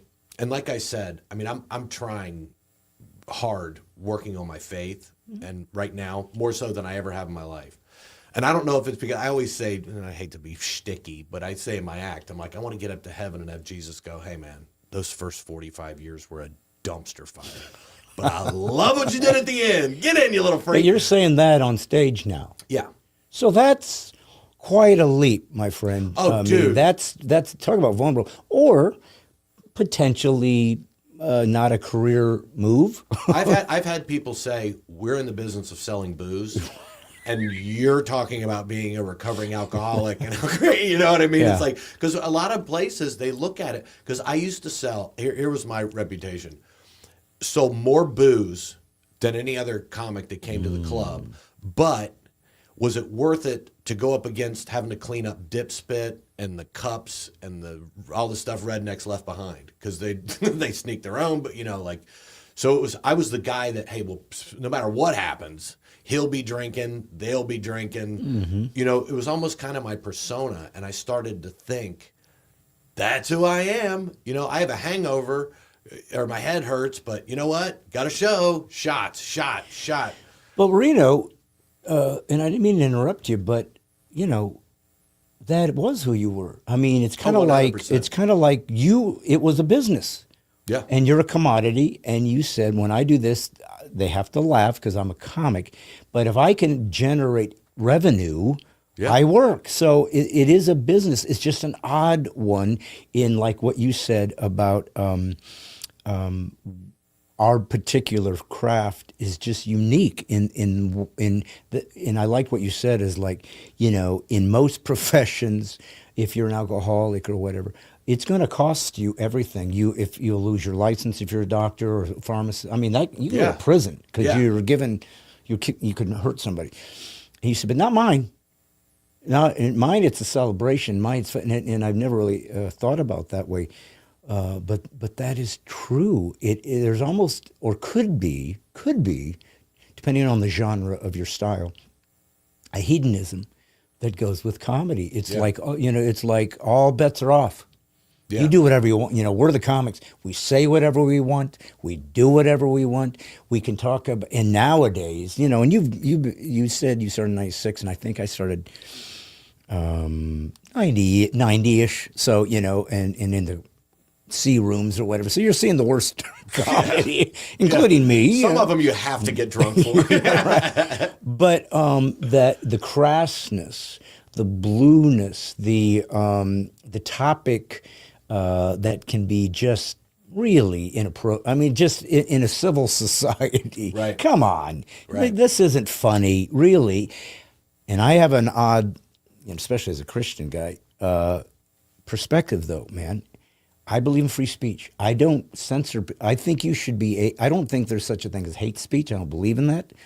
I think that you can say hateful things and you can say despicable things, but the culture will weed you out. Right. I don't need to make a law. If you're saying I hate Jews, then people are probably not going to come see you. Right. So you'll supply and demand will figure it out. Yeah. But I would rather you be deeply offensive than make a law that says there's certain things you can't say. Because once that happens, we'll start getting some elites who decide we get to make the rules. Right. And that is the death knell of comedy, because we have been mavericks, right, in the arts. We are the ones that make fun of the king and not get our head cut off. We're the only ones that give the special place. You get to bring the monarchy and the peasantry into equality. Nobody else had that role. Yeah. And so it's like we have a function for culture that's important. We're the truth tellers, we're fearless. And sometimes that does mean, I think, breaking taboos only maybe to kind of remind people, don't take yourself so seriously. Maybe, just maybe, these things that you're fretting over aren't that big of a deal after all. And that's what wokeness became. Yeah. It became a substitute for religion. Yo, it is a religion. It is, and it became a way to value your virtue. I've got to find a space where I can prove I'm better than everybody else, especially if I don't actually have to do anything. Right. I don't actually have to repent. I don't actually have to change. I don't actually have to humble myself. I just join a group that states we're the best, and that's all I need to do. And so it has been detrimental to some comedy unless you have the courage to say, I don't care. I'm still going to say what I say and let the chips fall where they may. And I have a feeling that was your style, at least initially, when 100%. where you were just flat out letting them fly. I mean, give me a little. How would you evaluate the Reno Collier 10 years ago to now? Obviously, the material is getting some spiritual dimensions, right? But I'm guessing you probably are cleaner in your nomenclature, and I'm not squeaky clean. Yeah. I obviously don't use the Lord's name in vain. Yeah. I don't use the F word, but other words do pop out. Yeah. Sometimes it's not. But would it have been more aggressive years ago? Yeah. Yeah, dude. Well, I used to go out and somebody described to me, you know that old redneck joke? What does a redneck say right before they die? Hey, y'all, watch this. Watch this, yeah. Or hold my beer. Yeah, they were like, that's what it was like watching you. Yeah. Because it would be like something would happen, and then I would, like that people didn't like in the opener's joke, and I'd go out and double down and just like, you like that? Yeah. God, what do you think about that? Ha, I'm drunk, Yeah. I don't care. You know what I mean? Yeah. And when I first started doing stand-up, I wanted to be Dennis Leary, but I looked like the Gerber baby. Okay. You know what I mean? Like, I looked like I was Yeah. 8 with a big fat face. Yeah. And people were like, I not only don't think he's funny, I don't like him. Because I wasn't myself. Okay. Right? So I still wasn't telling real stories, though. Like, I was doing jokes about all kinds of stuff that I just made up. You know, like I made up these fictional people and this stuff. Now I tell everything I talk about really happened, which is a weird dynamic that just naturally came into. I think what it was is I started thinking about with my act that it's more important to be important to a few people than it is to be kind of important to the masses, right? So if you see a comedian, you go, God, everybody loves him. They do, but they're not saying things that if I went to a show and I had 300, whatever, how many people there, and after the show, 2 guys came up to me and was like, hey, dude, how did you get sober? that means more to me than 300 people standing up and giving me a standing Yeah, ovation. well, that's what happened to me. I mean, as far as You're the king of that stuff, dude. That's why I called you, because you've always been like, I don't care. I'm doing this. Yeah. I'm doing this. I'm doing it like this, and I don't care. And but when we talk about that, like, how does that make you feel? As far as, because you clearly early on put yourself in a world that other people weren't doing that. well, and it ruined my mainstream career too because But I'm do you think it matters? no, but I'm just saying there's a cost to stand when you stand for something. Somebody's going to hate you.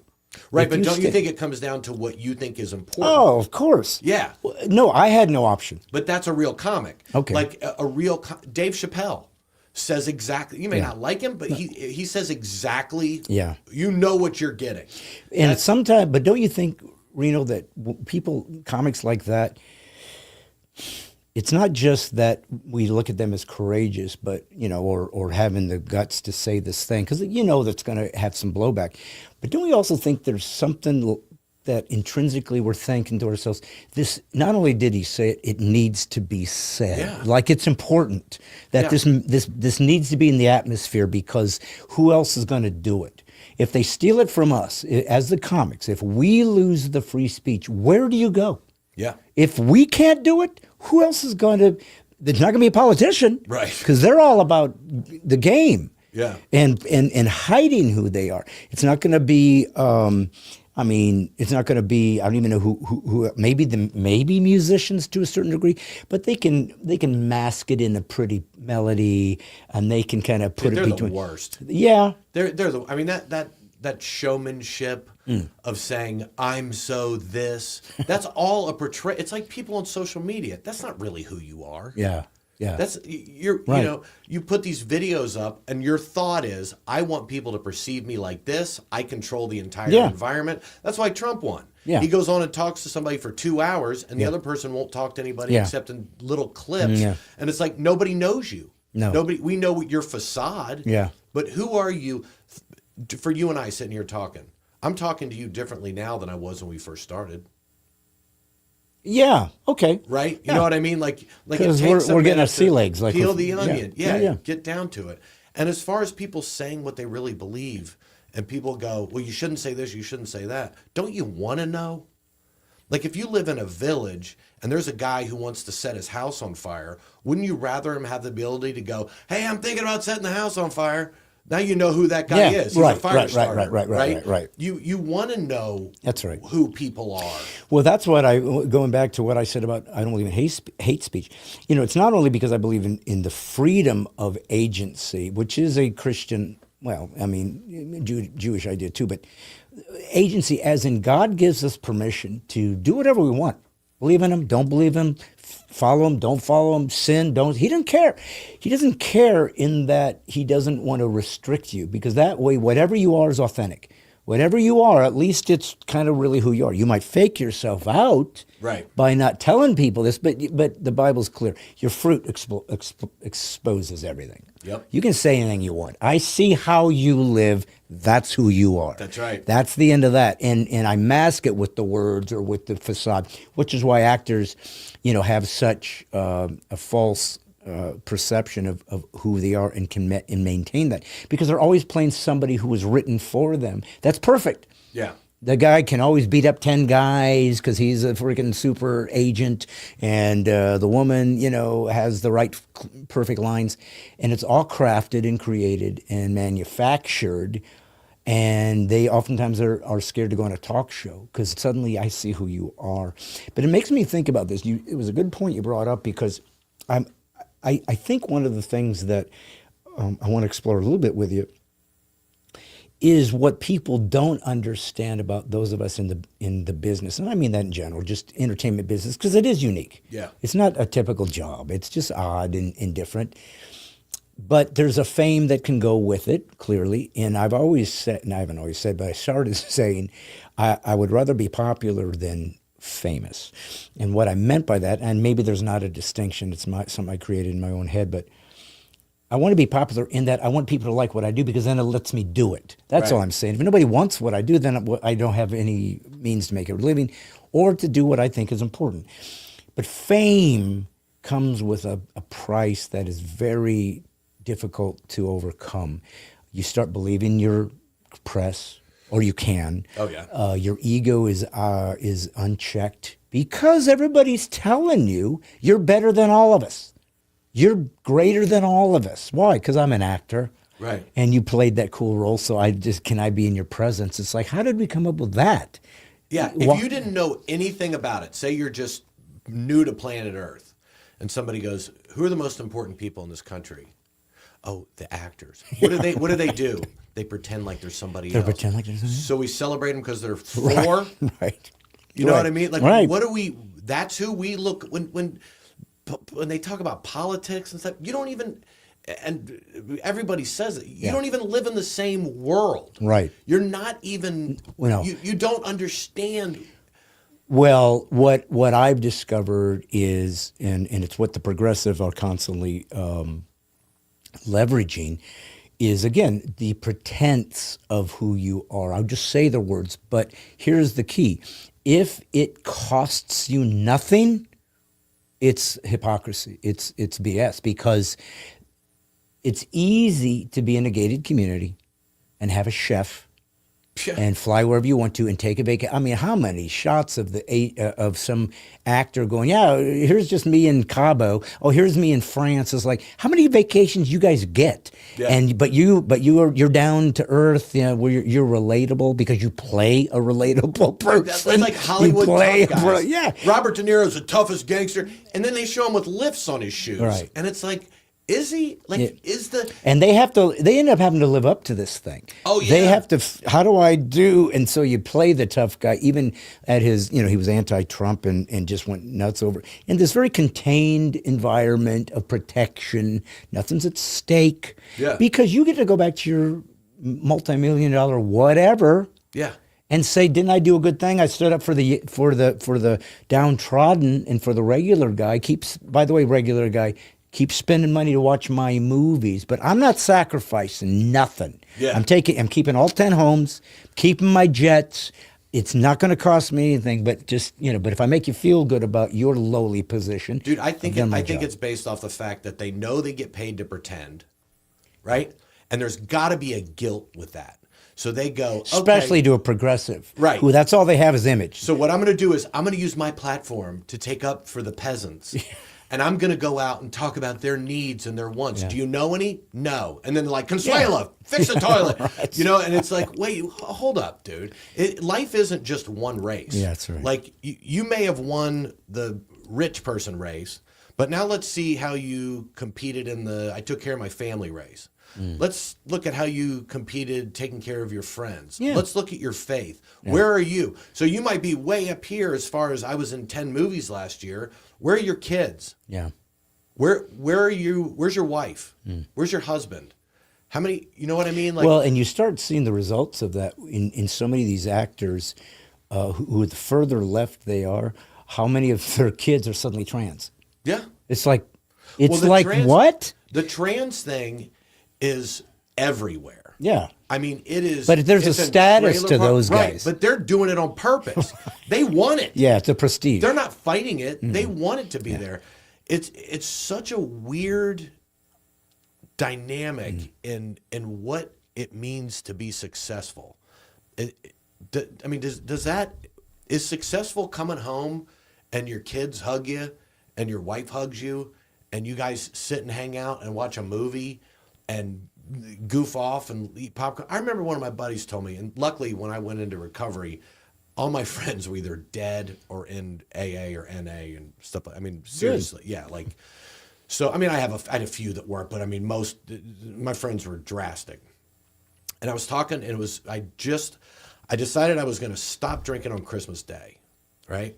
So I got so sick, and I didn't go to detox, which I should have, and I got real sick and was hallucinating, and it was awful. It was the most horrific thing. So it took me 4 or 5 days to be able to leave the house. So I was going on New Year's Eve, was going to be the first meeting I went to. I'm in the parking lot crying, shaking, stink, just awful. And I call one of my buddies. I'm like, dude, I don't think I can go in here. I can't get my head together. I can't. And he goes, listen to me. Let me tell you something. Tonight, on New Year's Eve, I'm going to cook a steak. And then I'm going to eat a half-gallon of ice cream. And I'm going to watch movies with my wife and kids. And at midnight, we'll watch on TV the ball drop or whatever it is. I'm going to go to bed. I'm going to get up in the morning and I'm going to fix breakfast for all of them. Now, I used to do a lot of stuff with this dude. Those words I never, ever would have thought could have come out of his mouth. And he goes, and the whole thing's going to be magical. And you don't understand it now. But I promise you, next New Year's Eve, if you work through this, you'll call me and tell me the exact same thing. And I was like, shut up, dude. Yeah, yeah. 100% right. I had no idea that world even existed. Yeah. I thought when I got sober, nobody'd like me. I wouldn't be funny anymore. I wouldn't have any friends. It was who I was on stage. It was who I was at home. It was wind him up and watch him go.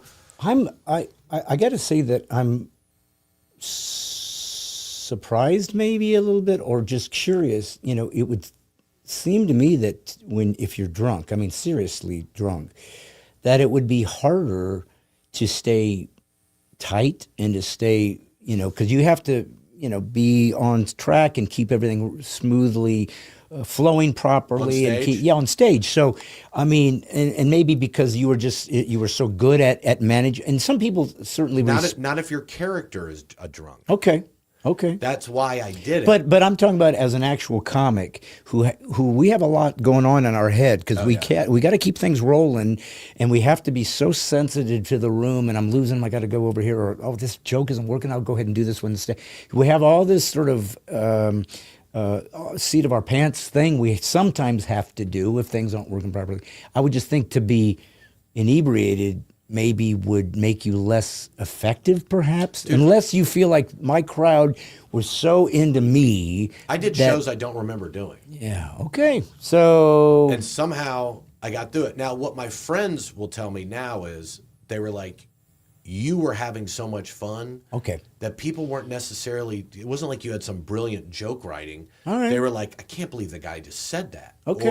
Or you know, I would go into the crowd, and I was eating off people's tables. So, and, you know. So they're going to a Formula 500 race, seeing if you're going to crash. Yep. I want to see the crash. Trying to encourage it, sending me shots. Yeah. Shots. No, I remember that myself. I remember what happened, but having 10 Jägermeister shots sitting in front. It's like, I didn't ask for, what are you guys doing? And I couldn't drink. I mean, I drank back then, but I couldn't do it on stage because I just would lose my edge. I needed to be able to think clearly. But I want to talk about this for a second, because I don't think people understand this about comics. Maybe about anybody, because we don't really know what other people go through, and you know, we talked about the rich and this and that, but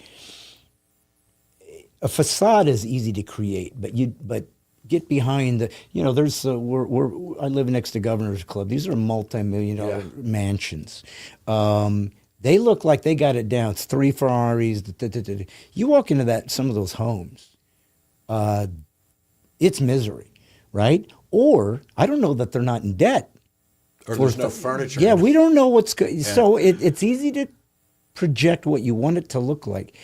And we not only do people not know what the other guy's struggling with, we don't want them to know. And so I'll tell you a quick story, but then it'll lead to why I'm saying this. Years ago when I was just kind of learning the craft, I would end up in Manhattan periodically for like a show. I was doing, like I did Caroline's Comedy Hour, you know, a couple of the, so I got somehow, I had a manager or whatever, so somehow I was able to get spots like at Catch or at Dangerfields. I don't even know if it's still there. It's not, but that was a killer. And what else? What was it? Underground? I can't even remember all of the ones. Stand Up New York, all the ones out there. But I remember doing my set, and it was rough because it could be a Tuesday or Wednesday, and you know, I mean, if you've done the city, It's like, they just keep running the comic through and this and that, and it's running all day long. And so there's 5 people maybe there, depending on when the time is or whatever. And we've all done that. We learned on the road. So I'm not intimidated. Sometimes some of my greatest shows was 5 or 6, because I just knew I'm just going to, where do you get a load of this show? Because you have to make it work, and that's good, because it taught you the lesson of how do I make this entertaining, irrespective of what's out there, and you need that down the road, because sometimes it can be a giant crowd that isn't with you. Right. What do I do? How do I try to get them? And that's all. That's all a headliner is really, to me. A headliner isn't necessarily funnier. Their job is whatever is there tonight. You have to milk it. That's your job. I don't care what you do on Saturday. Everybody can do that. Right. What are you going to do on Wednesday night with 12 people? Because I need you to make sure those guys leave and say, oh, it's a good show. You ought to go see it. That's our responsibility, is make the best out of whatever is here. What they don't know is that we, too, are concerned and afraid of failing at it or wondering, which is exactly what people fear when they think about doing stand-up. Oh, I couldn't do it. What if everybody hated me? What, that we don't care? Right. If people hate us? Right. Or that's not... No, the difference was we had the temerity to say, I don't care if you hate me. I'm going to stay on this stage until I learn how to do this, because I don't know why. Yeah. But I want to do this thing. I don't know why. I don't know that we can say this is why you're a comic or not, because there's some of the funniest people we've ever known couldn't do stand-up comedy, because to be funny is not the same as to perform as a comic. That's a different world. It's something else. The first time I was on stage as an open micer, I had been close-up magician, and I was funny. I would do jokes with 4 or 5 people, and I thought, well, heck, if I can make 5 people laugh, this is going to be a breeze when there's 50, because they're just going to automatically laugh at everything.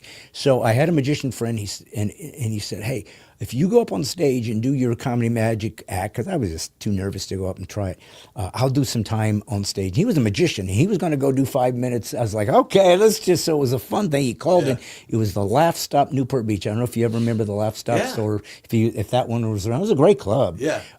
And so we got a spot. So he did his thing, did pretty good. I was surprised. I said, well, I'm ready to roll, because I have been a professional magician for years. I know how to get up there, do a show. There was 20, 30, 40 people in the crowd. I said, well, I'm not nervous. I love performing. This is going to be fun. Yeah. And I get up on stage, and you turn around, and there's lights, and there's people, and there's kind of spread out, and they don't have the slightest idea who you are. They don't have any reason to think you're going to be funny. Yeah. And the other thing was, how do you use this mic thing? I didn't even Wait, I can't just walk over. Oh, I got to hold this. But wait, I got to hold the deck of cards. Suddenly I'm like, oh my gosh. It was like an instantaneously, I don't know this world. Yeah. I don't know how to do this. I don't know how to bring in this giant crowd, because it's something brand new. So I'm in in Manhattan, and I'm doing a set, and this is probably 92 or something. So I really wasn't that good yet. And in comes Jerry Seinfeld, and he's going to do a spot, because he always loved just to work it out. And he's there with Mario Joyner. I don't know if you know Mario. Okay, so that was a good friend of his. And he does a spot, and the greatest thing in my life happened to me. He bombed. It was 10 people, 5 people, and it just didn't get the laughs. Him and Mario are kind of laughing like, I'm sucking, right? Which is, I always tell people, the only thing left for a comic really to have fun with is to laugh at people bombing. We enjoy that. We don't care that we can make people laugh, because we know how to do that now. Sure. So the only thing left is to either have a guy so good, like Dave Attell, or somebody that's just so good for a comic that we appreciate the writing skill, or somebody's bombing. Yeah. Especially if he's a friend. They're so Dude, there's nothing better than watching a comic eat it. It's just so fun. I mean, like, comics don't want to watch you do well. We want to watch our friends eat it. Well, and just a caveat, especially if we know you really are you're just having a bad set. I wouldn't Well, want not if you're a bad comic. Yeah. I but, mean, like, you feel sorry, but no. you're still gonna laugh. Yeah, oh, yeah. But dude, if you ever go to a comedy club and you see somebody eating it, but you can't figure out why one person's laughing, it's the other comics. Yeah, they're in the back like, let's go watch this, man. This is gonna be awesome. But the reason I bring that up was because it was an epiphany for me. Oh, this job is so hard that Jerry Seinfeld might bomb every now and again. There is no, I've nailed this in stand-up comedy. There is no, I've got it down now. Every set I kill. Never, ever get the idea in your head that there ain't some horrible show around the corner. And that's what keeps us interested. Yeah. That's what keeps it from being robotic. But holy smoke, when you end up there, you do a corporate gig or something. It's horrible. Dude, brutal. It's so it is, dude. It's sometimes. I mean, I've been doing them, and sometimes the lights are normally not off on the crowd, so you see everybody. Then there's a podium. I mean, dude, I've told them, I'm like, look, you're like, what do you want to eat? What do you? I go, I don't want anything to eat. Just hear me out. One thing. I want a microphone and a stand that I can move around and get that out of my and a stool, and I need to be able to move. Yeah, got it. Show up. There's a podium with one of those stupid squiggly mic things coming out. They're like, does that work? I'm like, that is not even. I asked for one freaking thing. Yeah, and not only that, it looks like I'm a preacher. Yeah. So it's like, hey, we've got to. It's just. They don't, people who, they think comedy, they watch it on TV and they go, we should have that. Yeah. And then they do it and it's like. Well, they don't know the aesthetics.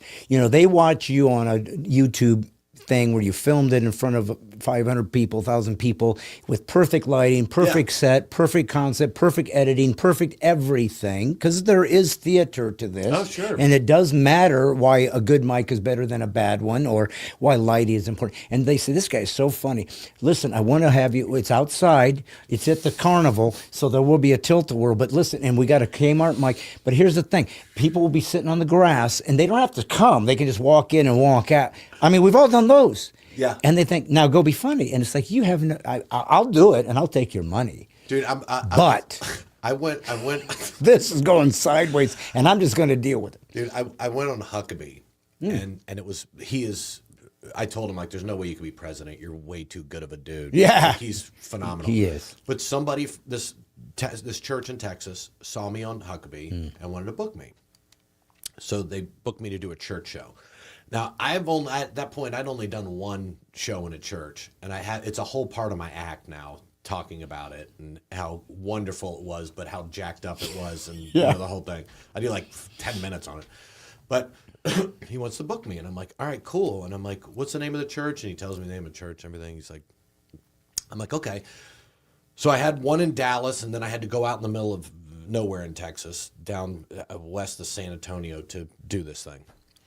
So I show up, and when I'm pulling in to the address, it's all blocked off, the outside. And there's people playing cornhole, and there's people drinking beers, and out of kegs, and there's a country band on the stage, and there's all these people, and I'm like, what? Yeah. What is this, right? And people are drunk, falling down. Wow. And they're two-stepping out in the street that they had blocked off.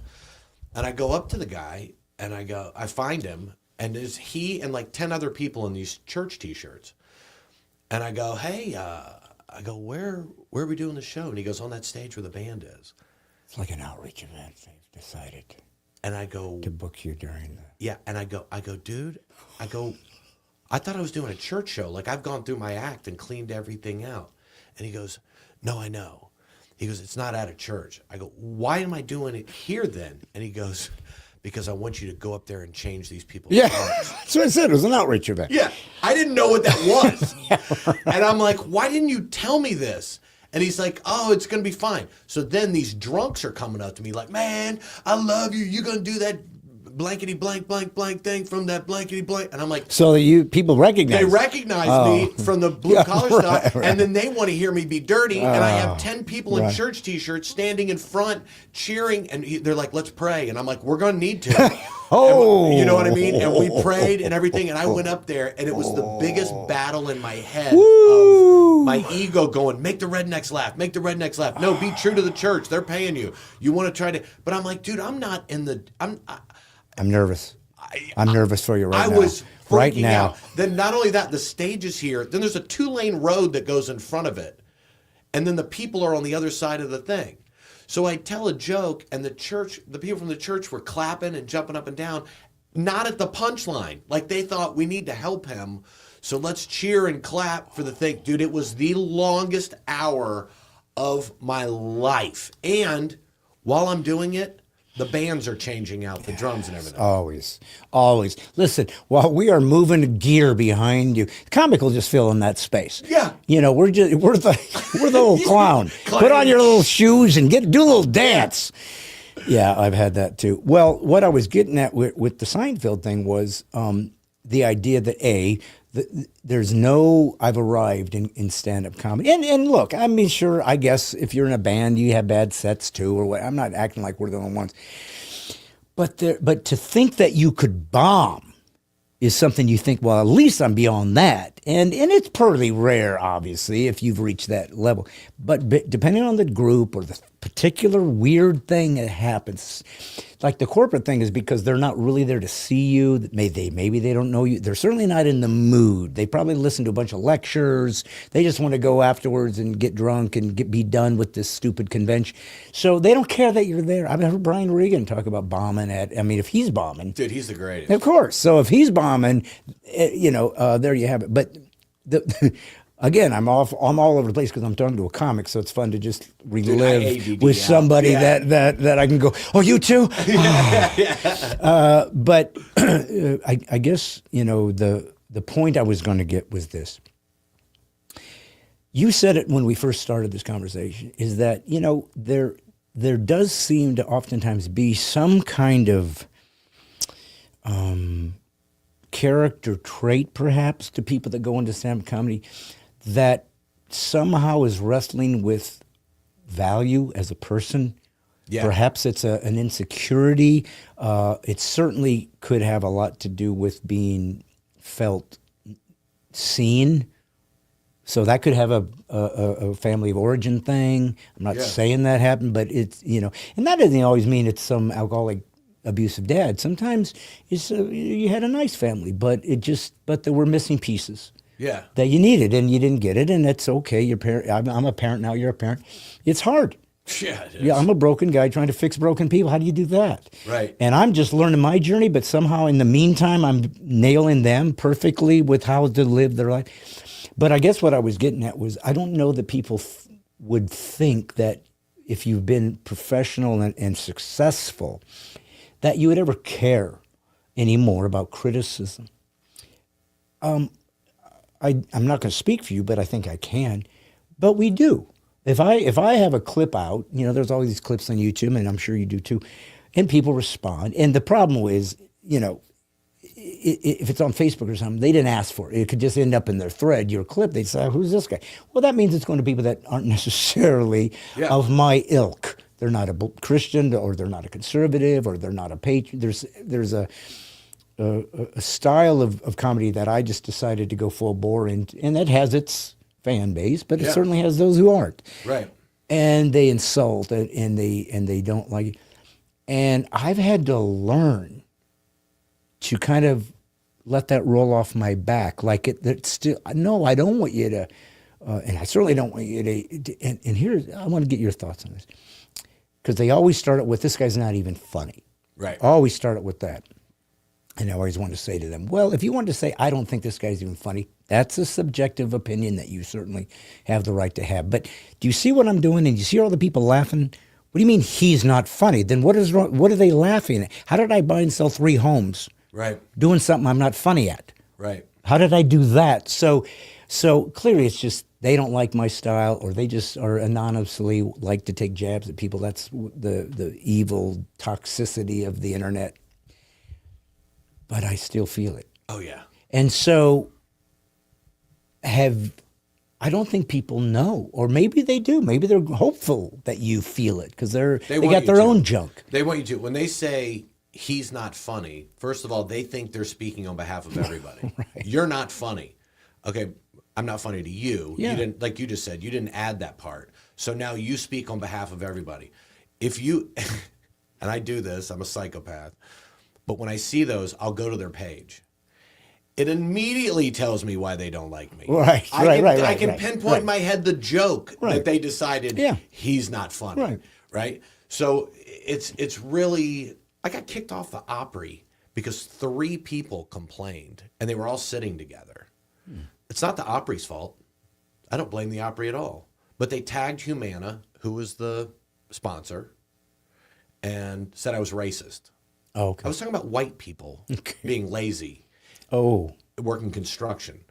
So, but what is the Opry going to do? They've got them so pinned up in a hole that their only choice is like, well, we don't need Reno. yeah. And we don't want somebody who's going to cause a bunch of but it's 3 people. I looked up their Twitter things. New York City. There's all kinds of flags and said, I'm like, of course, here we go, of course. right? So that eases it for me, but it still bothers me. Yeah. It still hurts my feel. Like it still is like, you suck. Yeah. Okay. That's what. Well, that's what I was curious about was, obviously it is a common thread. Nobody wants to be insulted or especially about their craft because it is personal. I wrote that. Yeah. I did. That was something I thought was good, and I hope people liked it. And we're sensitive folks. I think comics probably are fairly sensitive to life because we never let life pass us by without analyzing it. That's what a comic does that others don't. Yeah. I've always used the example like if I meet a guy and I shake his hand, hey, nice to meet you, nice to meet you. That's how it ends with a typical human. What happened? A comic could go, hey, nice to meet you. Why don't we shake hands? Why do we do that? Right. I mean, is there another way we could? That's how, whatever reason, we break everything down. We're curious about the human condition. Yeah. We're curious about why we do what we do. And our job, when it's done beautifully, is to analyze the idiosyncrasies or even the normalcy of the human condition and find funny in it. Yeah. And it's a wonderful thing to do. It's why I so much prefer clean comedy. And listen, dude, I grew up in the business with every type of comic. And I was a headliner fairly quickly. I didn't deserve it. It just happened because I was doing props at that time, so it was hard to follow, so they just put me there. When you're in a C room. But dude, that's how we did it. You Yeah. used to have to be the funniest guy, and they move you up because people couldn't follow you. Right, That right. was the game. But I wasn't ready, honestly, because I had these other things, and I feel like I missed out. Frankly, here's what I missed. When I would work with a feature act, he would say, yeah, just last week I was with, Brian Ring. Oh, just last week I was with Chris Rock, or whatever it was back in those days. And I didn't get that. I didn't get to watch the best and learn from them. Oh, I see what he's doing. I kind of got thrown into these C rooms where I was kind of the closing guy, which look what I beat all you guys to the punch. Meanwhile, I have to listen to the feature act and see if I can learn something because I'm doing it on the fly. I didn't get that mentorship that comes naturally by coming up the ranks. Yeah. See what I mean? So I feel like in that regard, I missed it. But I just wonder if you feel like there is a sensitivity to how comics, who we are. I mean, what do you think drives? I guess it's not that easy because everybody's going to have a different story. But it sure seems like a lot of it comes from pain. Absolutely. Absolutely. I think a lot of it is comics, and not everybody, obviously, but as a general term, if you really get into deep conversations with them, there's something there, Yeah. right? I've noticed a lot But of they're us- usually very smart and very interesting. a lot of ADD. Have you ever noticed that? Like, have you ever talked to? I mean, I have it, so I I guess. do too. Yeah. Well, there you go. Yeah. There's also, people say they watch a comedian on television be really happy. I don't want to throw anybody under the bus because they've passed away, but you see somebody and you go, that is the happiest guy. You know what I mean? Look how jolly. And then you hang out with them for another 23 hours out of the day and you're like, this is the most miserable. I feel so bad for this guy, right? Like there's something about the rush. It's like a fix. Do you still feel the same rush when you get laughs as you did in the beginning? I feel like that has changed for me. I don't chase it like I used to. I don't either. I certainly expect laughs in certain bits I've done a million times, so I can almost do it in autopilot. And I'm sure you've been here, that out-of-body experience where you're doing a show and they're laughing, and in your head you're going, yeah, then later I'll go over it. I mean, it's like you don't even want to be there, kind of. I'm tired. Yeah. I got to say this thing. I'll let the joke take care of itself. Right. You know the ones that'll work. Yeah. Right? You don't. Yeah. But I don't know that I can say to you, like Seinfeld always acts like he's just obsessed with this. He just can't wait to get that next laugh. I don't know that I care about that as much. I'm glad I can do it, and I need to keep doing it. But it doesn't feel like it used to feel to me. It doesn't to me either. But I think it's because I'm saying something now. Whereas before, if I'm talking about somebody fictional, you can hide behind it and it not be as personal. Yeah. Right? I got a cousin who's a da-da-da-da-da-da, and it's all made up. That's different when someone doesn't laugh at that as opposed to someone not laughing at something that I actually did. It has a different feel, but I don't need the laughter for me to feel like it's going well. Yeah. Right? Like it has a meaning now to me that's not just get as many laughs. I got to have a laugh every 10 seconds to thank you, good night. Like, it's not like that anymore. Yeah. I'm actually looking at the crowd and paying attention to them and kind of. As an additive to what I just said, but I'm just throwing this out there because I want to get in a little bit into your spiritual journey and let us really unpack that, because I want people to hear that, because it's going to be so helpful to some folks. But the phenomenon, I just want to throw this out since we're comics talking, and it might be interesting to people to pull the curtain back. But this is the one that nobody understands, that except us. Go to the show, Saturday night, full house, 250, killing. Yeah. Everybody, it's 8 o'clock show, killing. It's one of those shows where you're going, I wish I was this funny. I wish I really was this good, because they are just killing it. One guy. Yeah. And that's all you And think about. all I see is that, not that, and all that. Don't hear that. Yeah. You must be conquered. Right. Yeah. Or I failed. Yeah. What is that all about? Insecurity. Like we can't, it's the same thing with the people writing something. One guy. You have all these people that like your video, whatever, and one guy's like, this guy sucks. And it's like, dude, then I'm only thinking about him. And so he won. What is that? I don't know. I think I know why it is with me. So when I had been sober for about 6 months. There's an older black gentleman with dreadlocks, Vietnam veteran, that was in my recovery thing. Love this man. I mean, love this guy. I come in one morning. I've been sober for about 6 months or whatever. And I'm like, dude, I went to the batting cages yesterday. And he's like, yeah. And I go, and then I got on the go-karts. And I was riding the go-karts around. Then I went over to putt-putt golf. And then I went in the arcade for like 2 hours. I go, what is going on with me? And he goes, Reno, how old were you when you started drinking? I was like 14. He goes, my brother, you still 14. And it hit me. And he goes, I bet you argue like you're 14th. And I'm like, shut up, Jack. You know, right. But that stuck with me. And when I look back at how I've handled situations, a marriage that ended up broken up, I handled things like a 14-year-old. Yeah, you're stuck where the trauma started. Yeah, he's like, as soon as you start searching for an escape, you're no longer looking to fix the problem. That makes sense. And so when I look back at things, especially the way I acted, drinking, no responsibility, I don't care. I mean, I don't care was in my act. I mean, I said it I don't know how many times because I don't care. I don't care. Now, when I was alone in my hotel room thinking about how miserable I was, I cared way too much. Right? Like it's a weird dynamic of trying to figure out. Well, you're trying to convince yourself on Yeah, stage you're because it was a justifying. great way to get that convincing because they're laughing as though it's true.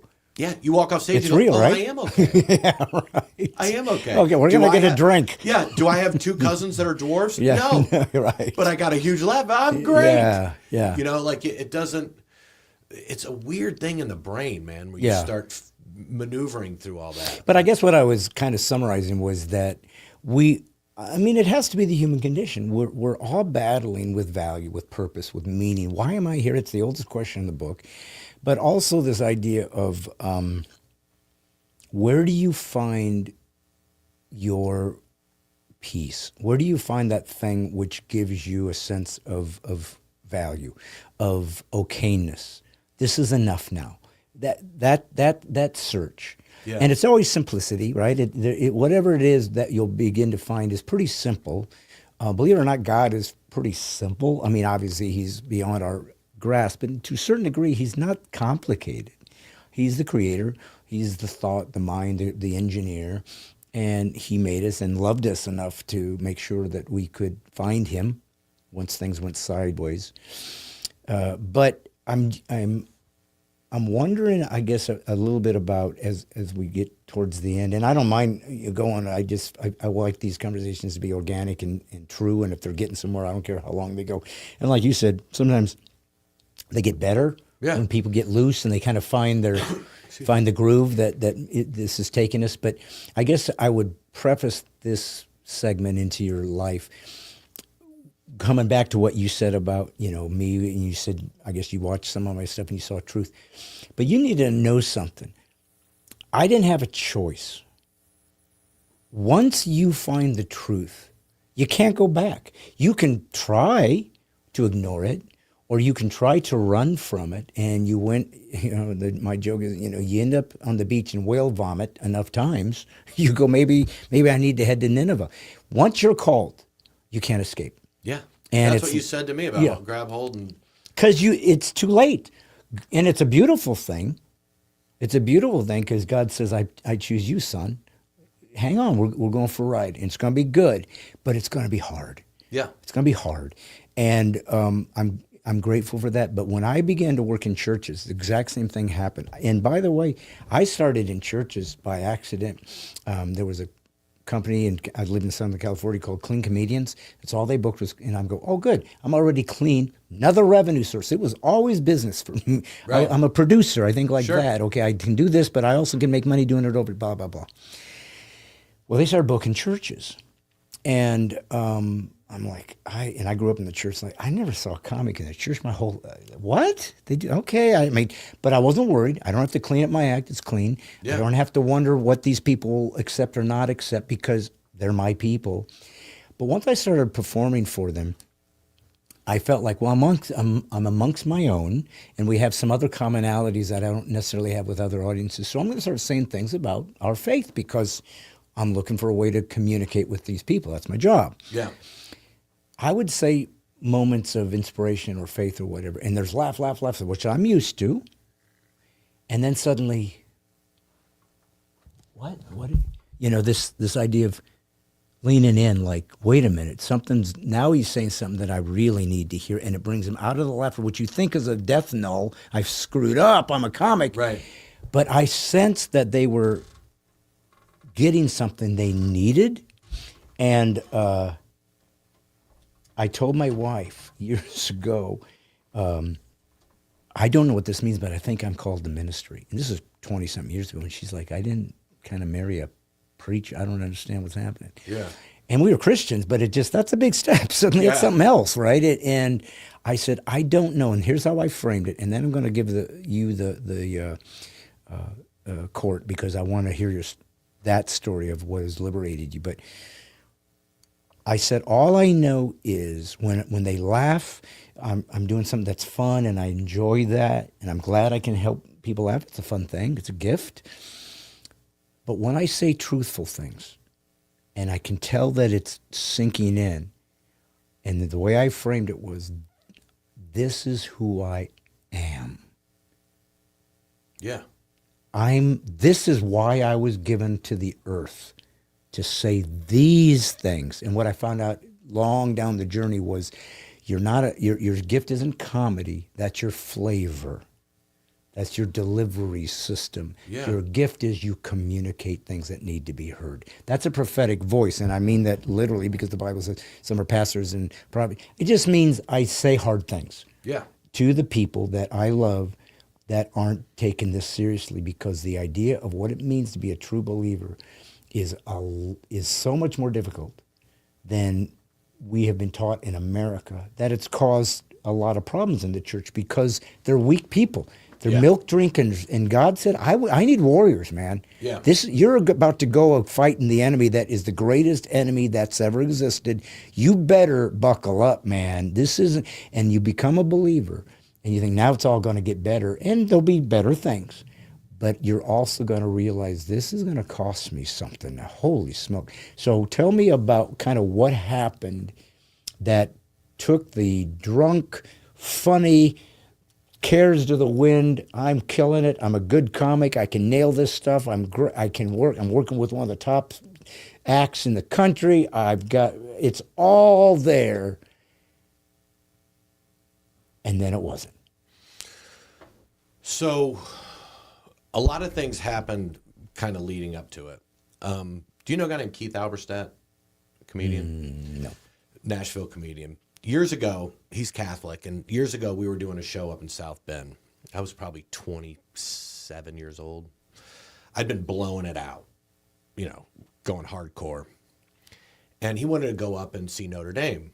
So we went up there, wandered through, whatever. There was a huge cathedral. And I was like, I want to go in there and check it out.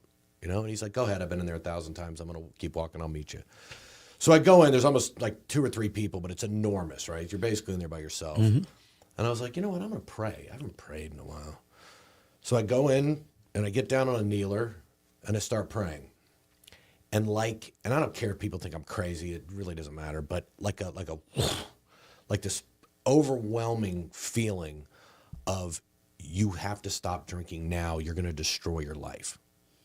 I mean, and I've made fun of people for telling stories like this. I'm just telling you what happened.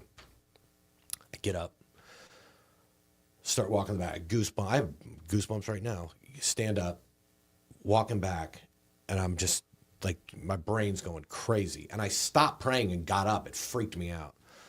And by the time I got to the back of the church, I convinced myself that it was probably booze and whatever else. I'm crazy. That didn't happen. And I was drinking an hour later. So, and I want you to hold that point because it's important. But up to this point, you weren't wrestling with maybe I need to stop. It wasn't like something you had been thinking through, or no, something? I had thought about it because I couldn't stop. Okay. I mean, I remember making it like 2 or 3 days without drinking when I was 21. Okay. And being like, I need to write myself a letter of how great it feels. And I never did, and I never stopped. Yeah. Okay. Well, I don't want to get off the track of your No, story. it's okay. But I just wanted to see is so we could start analyzing. Like, Sure. well, I had been really battling this, and suddenly God showed up, but it didn't. No. Out of the blue, I said you're no. going, what is this? I said no to God. Okay. Cool. I bailed and was off to the races. Okay. All right. So these things, that's kind of stuck in the back of my head. And one night on a bus, Ron White was like, Reno, you don't have to drink like we have to get rid of it. And I remember thinking, is Ron White telling me I drink too much? You know what I mean? Like seriously, as stupid as it sounds, but I mean, that clicked in my head like, Right. wait, this is the biggest drunk in the Right, world. And right. and these little things that happened. So I was on tour with, it was called Them Idiots, and it was me. I was out with Ingval, Foxworthy, and Cable Guy. I had a TV show, a fishing show called Top Hooker on Animal Planet. That was an extreme fishing show, right? And that was supposed to go to season 2, and we were going to go and tour, and I was going to go back on tour with these guys. So out of nowhere, the show gets canceled. And I'm like, oh, that's all right. I still got this tour. Yeah. Filmed the movie. They were like, we don't want to tour with it anymore. That's over. And Was this another version of Redneck? Blue Collar? Blue Collar? Yeah, it was called Them Idiots. But Ron didn't want to do it, I so got you. they threw me on. Okay. So then that gets canceled, and my wife at the time files for divorce in 6 months. So all of a sudden, I have no job, no family, I mean, I had family, but you know what I mean? Like that part was gone. Yeah.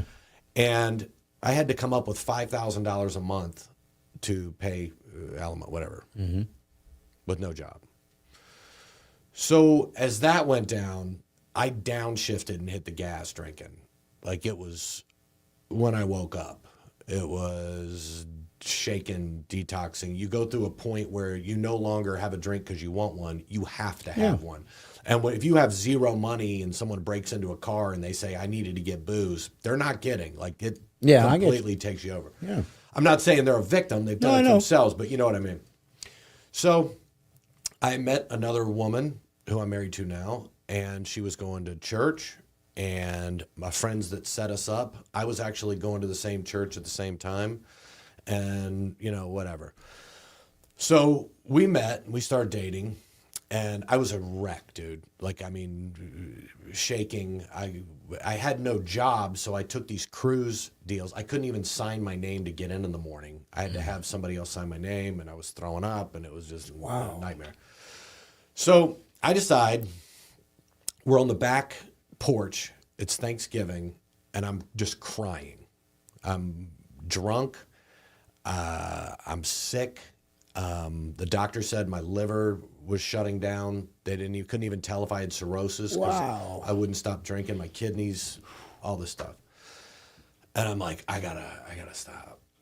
I gotta figure something out. And I'm just bawling. And for the first time in my life, somebody said to me, I'll do it with you. And she liked to drink. She was nowhere near like me, but she liked to drink. And she goes, I'll do it with you.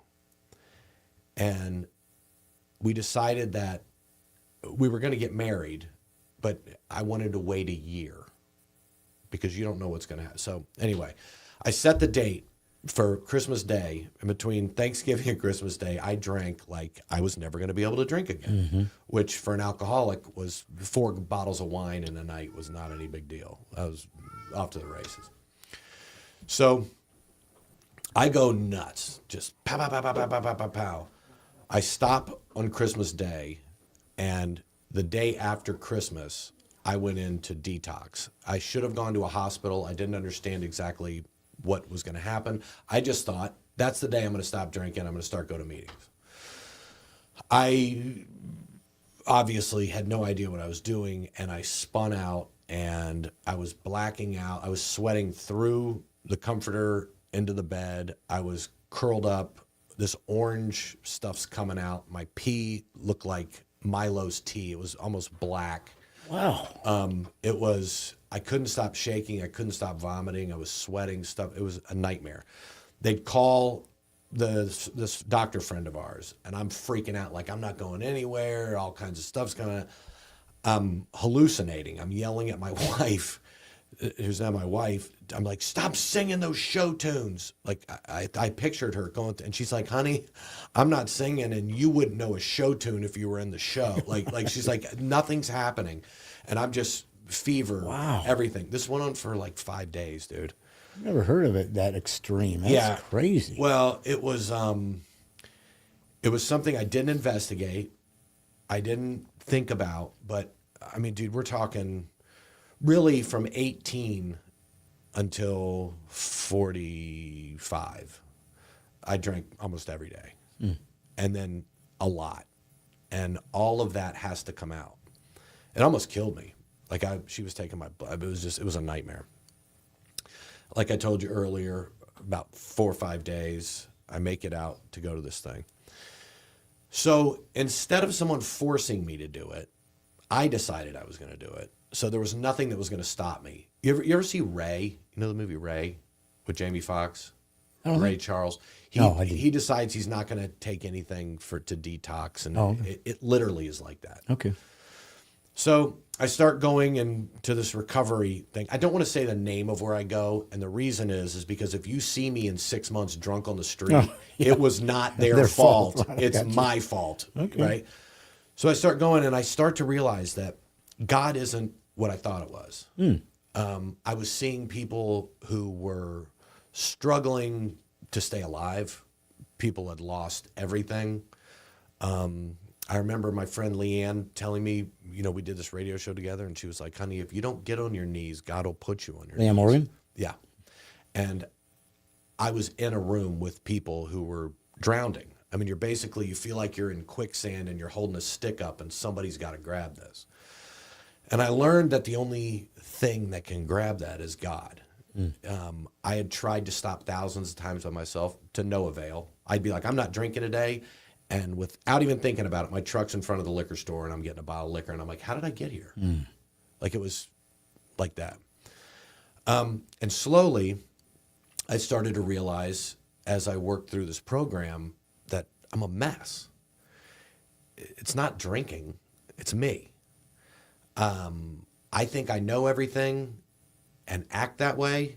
And then internally, I am a child who can't handle rejection, can't handle fear, scared of everything, but acts like I'm tough and I can do this and do that. And it was me.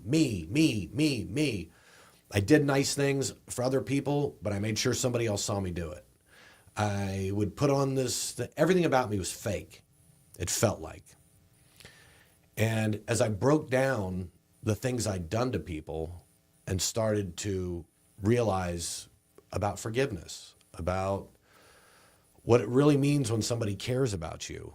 I had, it'll put you in a spot where you start to realize who you really are. After one of the meetings, I'm standing outside and this guy comes up to me and goes, dude, I love your comedy. You're so funny. And there's a little older lady there and he's like, I can't believe you're in here. And, and I'm like, oh no, thanks, man, whatever. And I'm like, yeah, it's great to see you, whatever. And this little old lady, and she's walking up and I'm like, what's going on with you? And she goes, I saw that you have a truck. Will you help me move?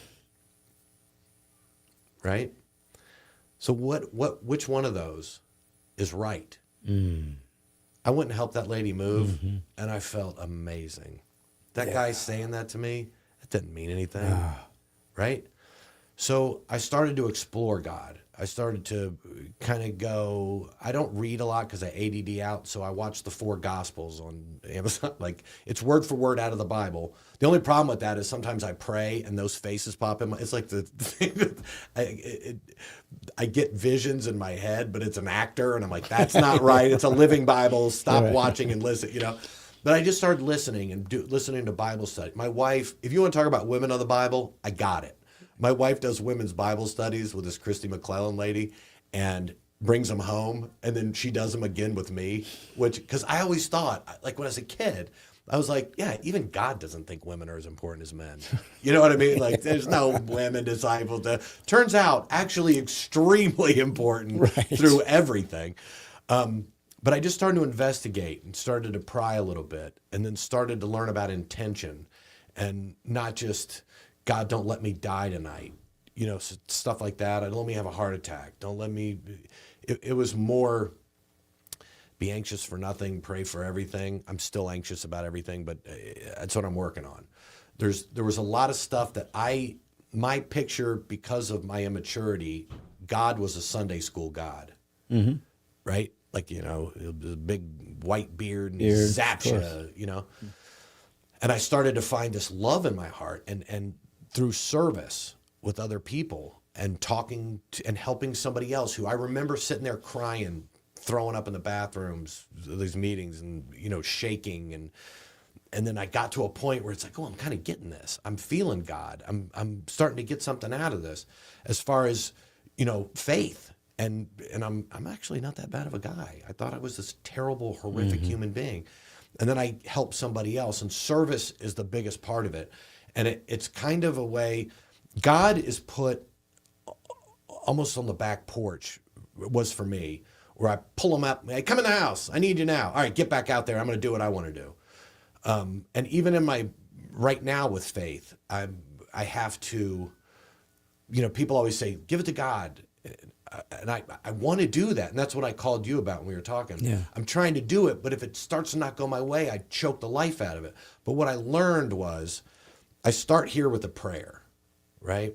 And if it's for the right reasons, it feels normal to pray it. There's no garbage around it. It's just, I want to help this, or I want to serve you. How do I get from point A to point B? Now, my point A to point B looks like driving through West Virginia. Like the road is up and down and underneath and da-da-da-da. And then I end up there. And when I get there, I'm like, why didn't I just let this go? Why do I have to insistently, and my journey in faith is people started telling me, you're a different dude. Yeah. You're not, I didn't try to be different around them. I didn't, but they were like, you're different. You're not, I'm not maneuvering this person to get like a chess piece to get you where I want you to be so I can do what I want to do. If it almost naturally kind of takes over you as the more you study and pray and worship and listen to people.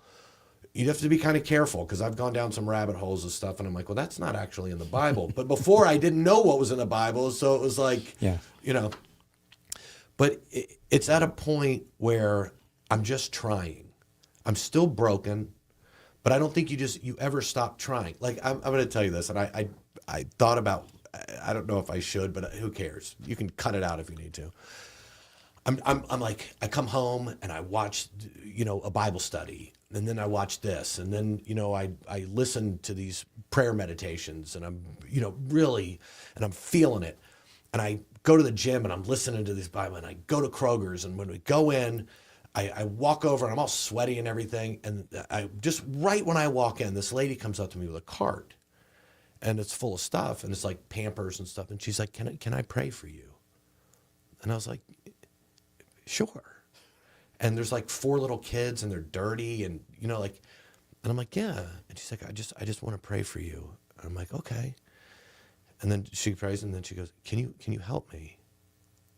And I'm like, what can I do for you? And she's like, I don't have any money, but I need this stuff. Yeah. And I'm like, yeah, I can help you. I'm like, come on. So she walks over with her 3 kids. Then behind her comes another woman with a cart. Then she pulls her, and she had Pampers and Tide. And she's like, and you'll help me too? And I'm like, yeah, I'll help you too. So they start putting the Pampers up on the thing, going through. And underneath the Pampers are like 6 racks of ribs.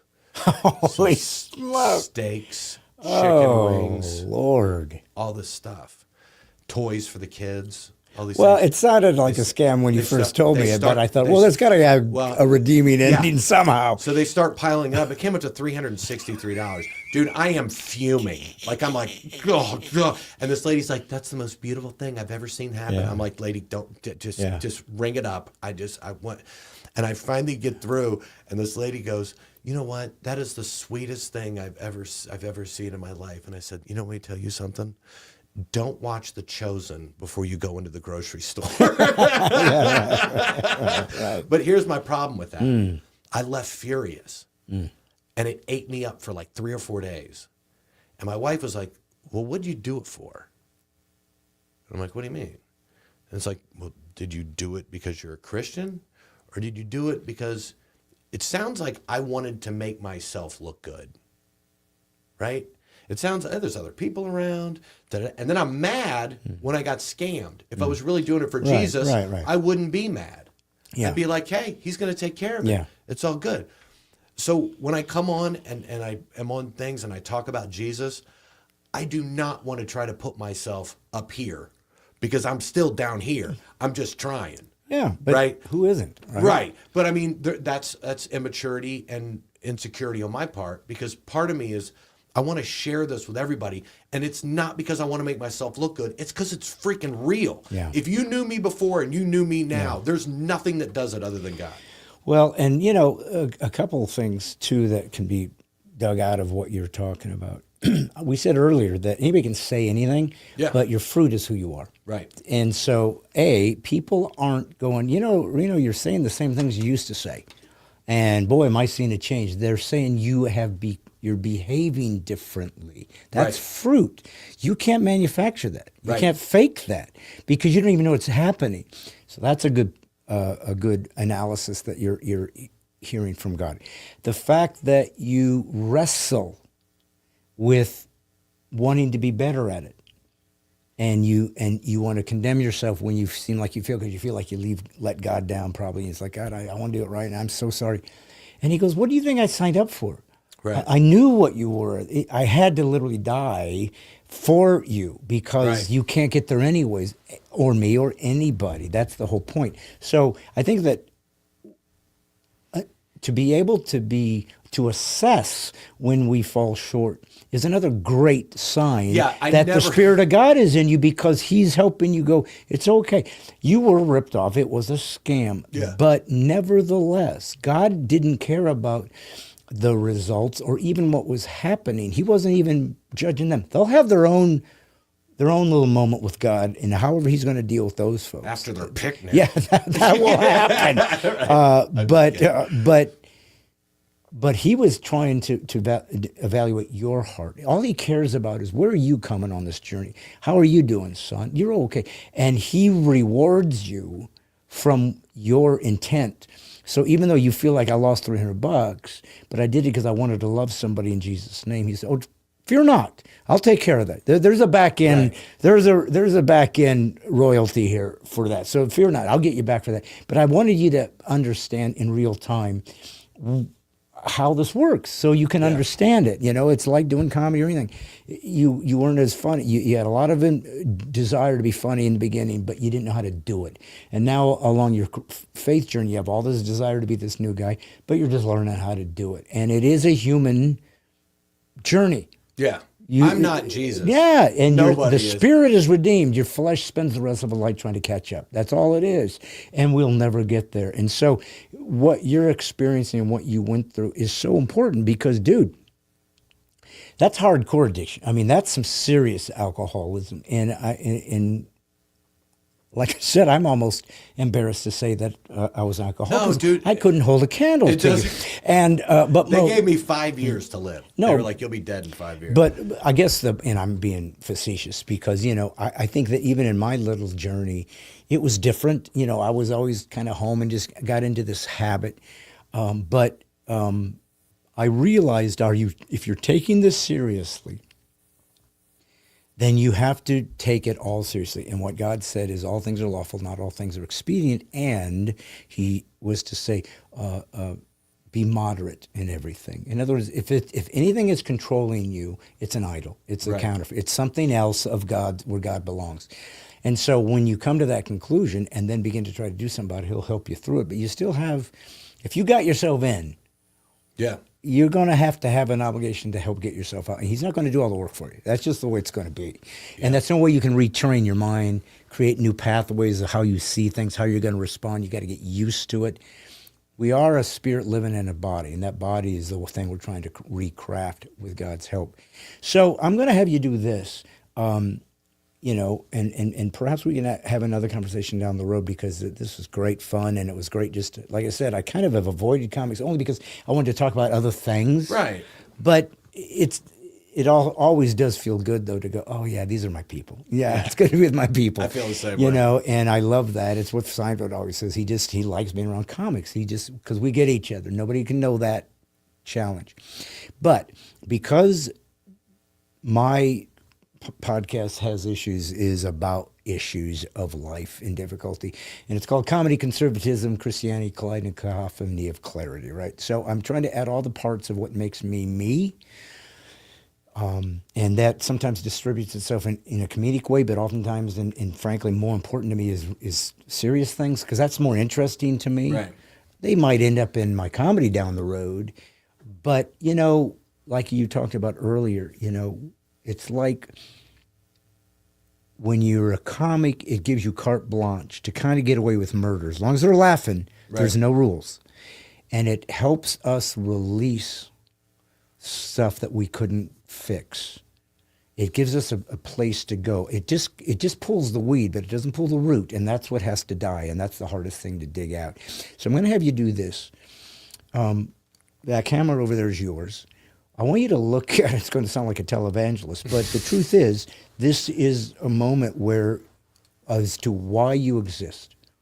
Because what you went through, when you talk about being, on the floor and puking, I don't know where I am, and I'm hallucinating, I'm peeing black goop and everything. I mean, that's hardcore, man. And even though a lot of people listen to this podcast, they also watch it. So either way, it's important. But I'm going to have you do something. I don't always do it. But there's somebody watching right now, and they're where you were. They've reached the bottom, and they're either going to end this or wait till somebody proves there's a way out. And at least they can't look at you and say, you don't know what it's like. Yeah. You say, oh, I know what. Oh, I know what it is, and no, you don't get any. So just in your own, it can be 2 seconds. It can be, I don't care. Yeah. But here's a moment for you to take the crucifixion of what you went through, because he redeemed you. Yeah. You were resurrected, but you died, and you resurrected, and that's your purpose. He put you on that cross and trusted you with that pain, Reno. So when you got resurrection, you're going to go heal a whole bunch of people who are still hanging on that cross going, I don't think there's a way out. Tell them how to get out of this. So if you are struggling and you feel as though there is no way to get out of this, and which is how I felt, there was no answer. There was a repetitive cycle. It's like being on a wheel and you can't get off of it. And you're scared, you're afraid, you don't have, you feel like you're embarrassed. You've done things, you've hurt people, you've wrecked marriages, you've wrecked cars, whatever it is you've done. You may have done none of those things. But God never left me through my entire journey, and he's with you right now, 100%. You're not recognizing him.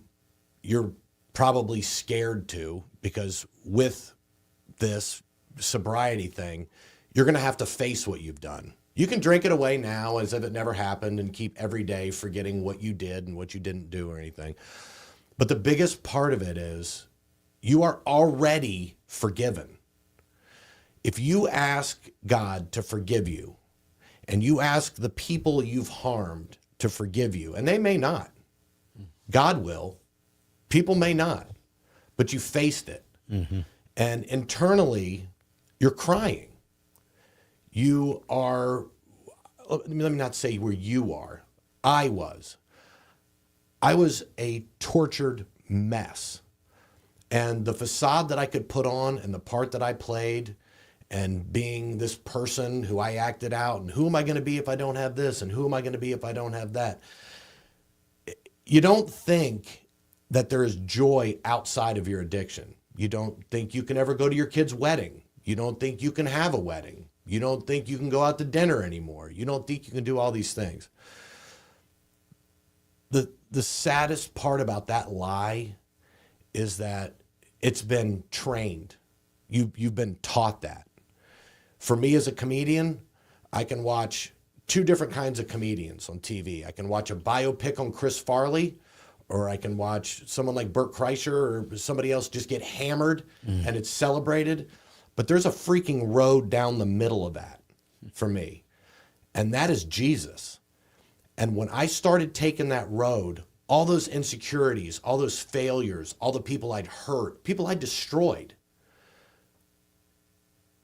it starts to kind of form into something different, where it's actually a tool that I can use to talk to people like you.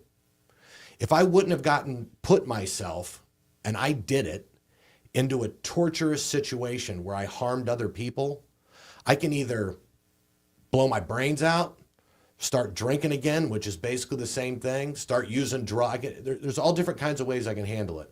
Or I can look at my situation and go, did I go through all this and cause all this for nothing? Or did I go through all this because when I talk to someone like you who's going through what I went through, I could help you? Yep. And without God, the hardest thing I had about believing in Jesus was I was going to have to take responsibility. I was going to have to answer to God for what I'd done. I could drink my way into not thinking about that, but taking on this faith of true love, true forgiveness, I didn't go through all that for nothing. And I had someone tell me this, a friend of mine who I was talking about earlier. Every morning he'd see me, he'd say, Reno, if no one told you they love you today, I do. I do love you. I don't know you, but if you're struggling with addiction, I pray for you every single day. And I'd appreciate it if you'd pray for me too, because I'll take all the love I can get. Yeah. I don't know. I've never done this before. where I was talking to- All you had to do was be you. Just say, because what normally happens is, and people know you, so you're going to have a credibility, and they may not, unless they've listened to, I don't know how many interviews you do, but I don't know how much they know about that part of your life. And again, it's all the facade. They see what we allow to be seen usually. And so when they get to the roots of who you really are or what you've experienced, they're either going to go, wow, I didn't know that. That's interesting. Some people might go, well, I didn't know, and that's their legalistic problems. But I'm guarantee you there's going to be somebody that's going to go, oh, I guess he does get this, because it was, like I said, that's pretty rough. That isn't just, I drank 6 beers, every night or something. Dude, when your mom comes to you and says, I finally got my son back. Because you don't know. You don't know what people are seeing. don't. You're so deluded in. Well, you're tricking everybody. Yeah.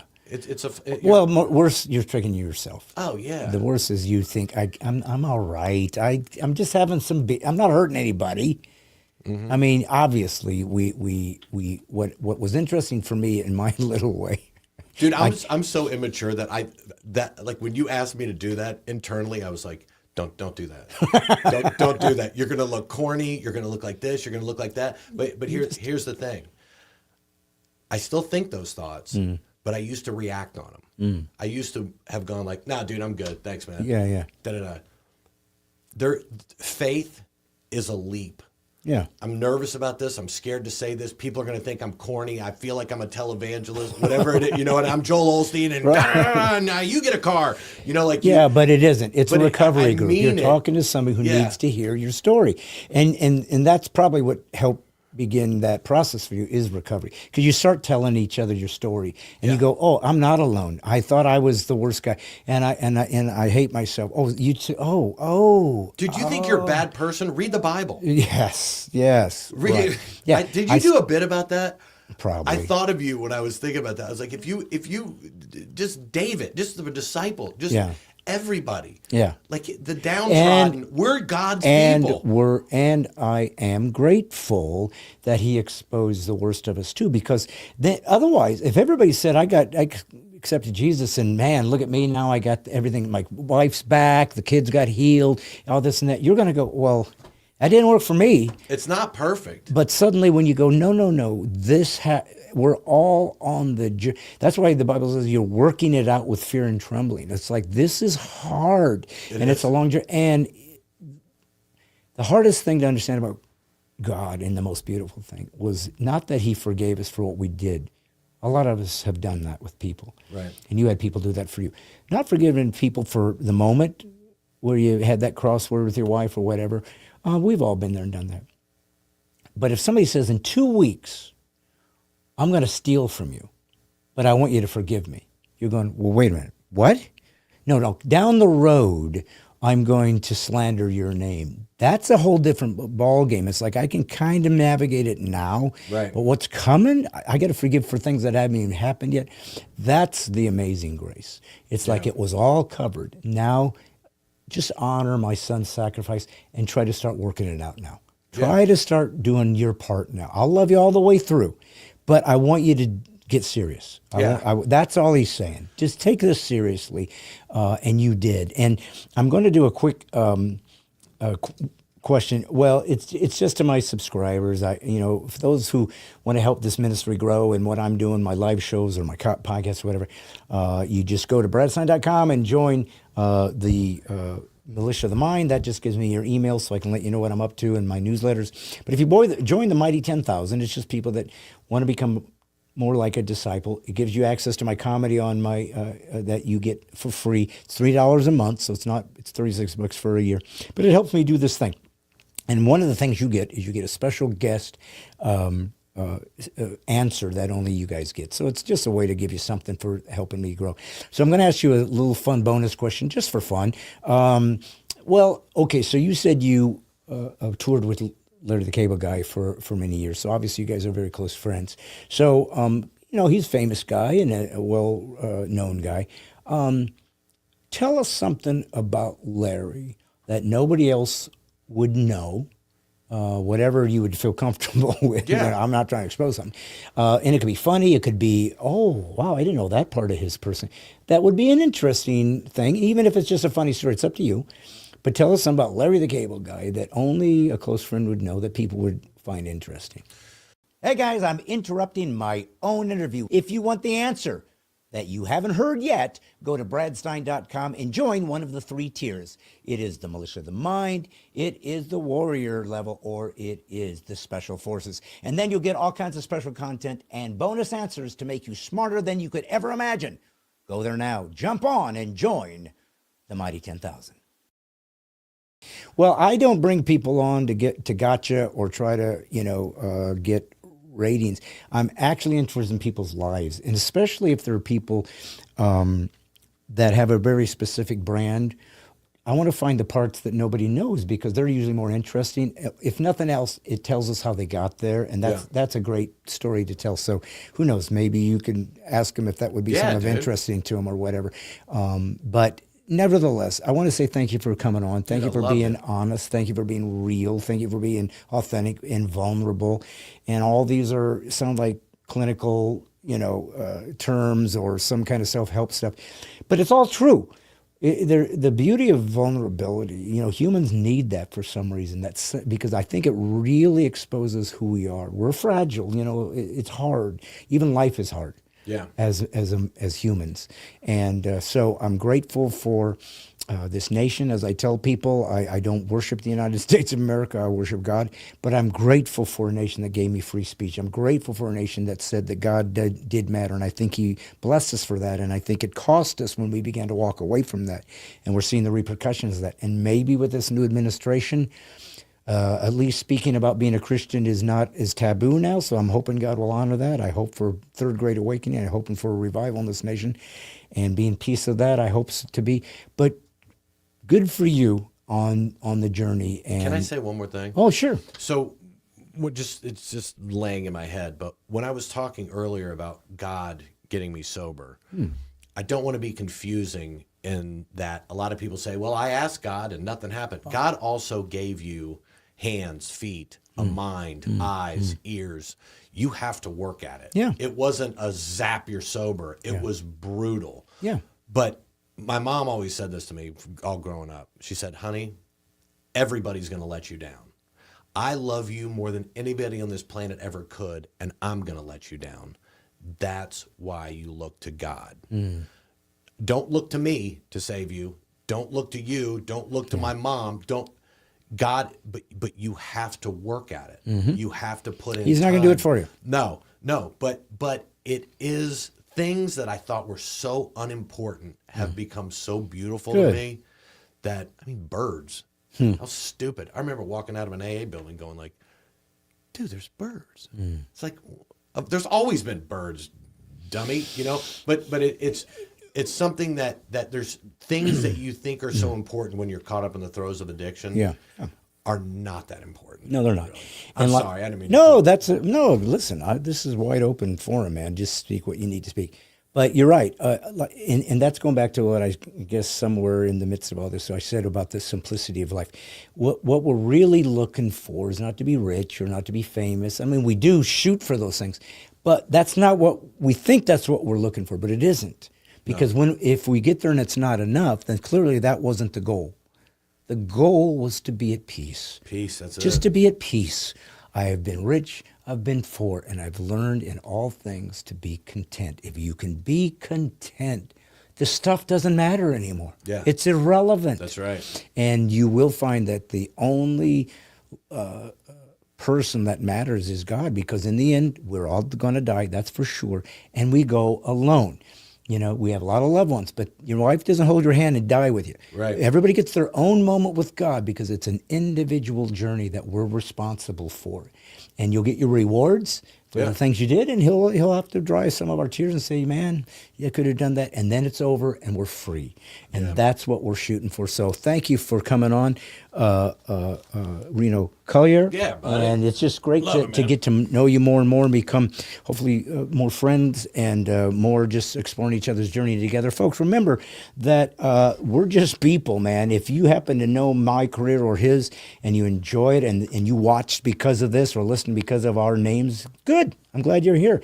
But we're just regular guys on the same journey. We certainly don't know any more about this than you. But if we're further down the road, yeah, follow us. You know, I've blazed a few trails. Come on, I know how to get through there. But we're all heading to Oz. We're all heading to the end. And we do take different journeys along the way, which is important because then you can get different lays of the land. You know, different people can give you different experiences that you're going to need. But in the end, nothing matters but God. You either have to be fully committed to that or just think it's all an accident and when you die you go into eternal oblivion. That's another shot you can take. That's another option you can take. But I promise you, it's the mistake. When you decide to go into the mist, take all your intellect, all your logic, all your reason, use it, but there'll come a moment where it's missed. You have to just walk in there and believe there's a hand waiting for you. That's what faith is. It's not a jettisoning of your intellect. It's taking it to a different level, to another sense, another world that doesn't belong here. It's just connected, and that'll bring you home, and it'll bring you peace. Remember, if they say you're being politically incorrect, always say thank you for the compliment. Nothing is more necessary right now than being a truth teller. And Christ followers, you're the last truth tellers on earth. Go fight the good fight, take care of people, and this is God's Comic Brad Stein. All Brad Stein has issues doing what I do, putting the woke back to sleep. See you next Monday.